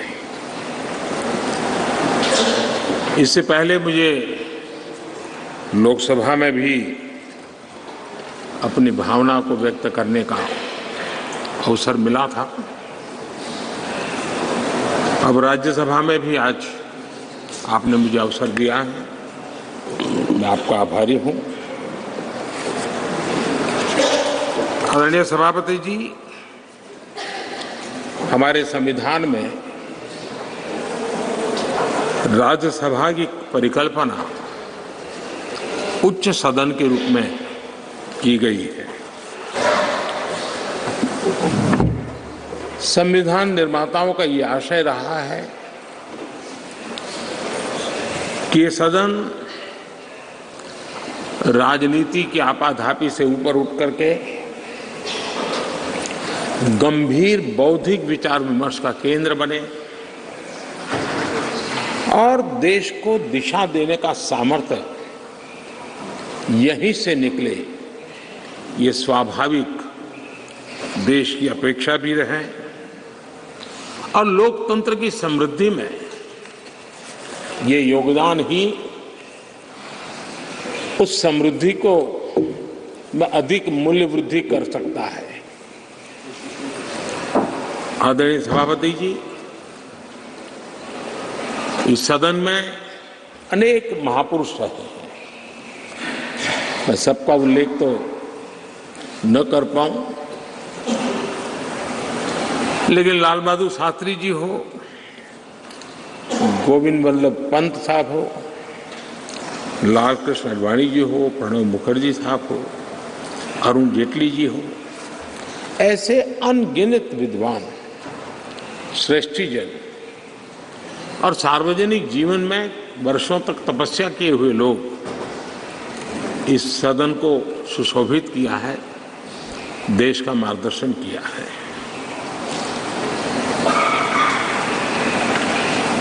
ऐसे कितने ही सदस्य जिन्होंने एक प्रकार से व्यक्ति स्वयं में एक संस्था के रहे, एक इंडिपेंडेंट थिंक टैंक के रूप में अपना सामर्थ्य देश को उसका लाभ देने वाले लोग भी हमें रहे हैं। संसदीय इतिहास के शुरुआती दिनों में डॉक्टर सर्वपल्ली राधाकृष्णन जी ने राज्यसभा के महत्व पर कहा था कि parliament is not only a legislative but a deliberative body. Rajya Sabha से देश के जनता की अनेक ऊंची अपेक्षाएं हैं, सर्वोत्तम अपेक्षाएं हैं, और इसलिए मान्य सदस्यों के बीच गंभीर विषयों की चर्चा और उसे सुनना, ये भी एक बहुत बड़ा सुखद अवसर होता है। नया संसद भवन एक सिर्फ नई बिल्डिंग नहीं है, लेकिन ये एक नई शुरुआत का प्रतीक भी है। हम व्यक्तिगत जीवन में भी देखते हैं, जब किसी भी नई चीज के साथ हमारा जुड़ाव आता है तो मन पहला करता है कि अब एक नए वातावरण का मैं ऑप्टिमम यूटिलाइजेशन करूंगा, उसका सर्वाधिक सकारात्मक वातावरण में मैं काम करूंगा, एक सहज स्वभाव होता है। और अमृत काल की शुरुआत में ही इस भवन का निर्माण होना और इस भवन में हम सबका प्रवेश होना, ये अपने आप में हमारे देश के 140 करोड़ नागरिकों की जो आशा आकांक्षा है, उसमें एक नई ऊर्जा भरने वाला बनेगा, नई आशा और नया विश्वास पैदा करने वाला बनेगा। आदरणीय सभापति जी, हमें तय समय सीमा में लक्ष्यों को हासिल करना है, क्योंकि देश, जैसा मैंने पहले भी कहा था, ज्यादा प्रतीक्षा नहीं कर सकता है। एक कालखंड था जब सामान्य मन को लगता था कि ठीक है, हमारे माँ बाप भी ऐसे गुजारा किया, हम भी कर लेंगे, हमारे नसीब में ये था, हम जी लेंगे। आज समाज जीवन की और खास करके नई पीढ़ी की सोच वो नहीं है, और इसलिए हमें भी नई सोच के साथ, नई शैली के साथ सामान्य मानवीय की आशा आकांक्षाओं की पूर्ति के लिए हमारे कार्य का व्याप भी बढ़ाना पड़ेगा। हमारी सीमा, सोचने की जो सीमाएं हैं, उससे भी हमें आगे बढ़ना पड़ेगा, और हमारी क्षमता जितनी बढ़ेगी उतना ही देश की क्षमता बढ़ाने में हमारा योगदान भी बढ़ेगा। आदरणीय सभापति जी,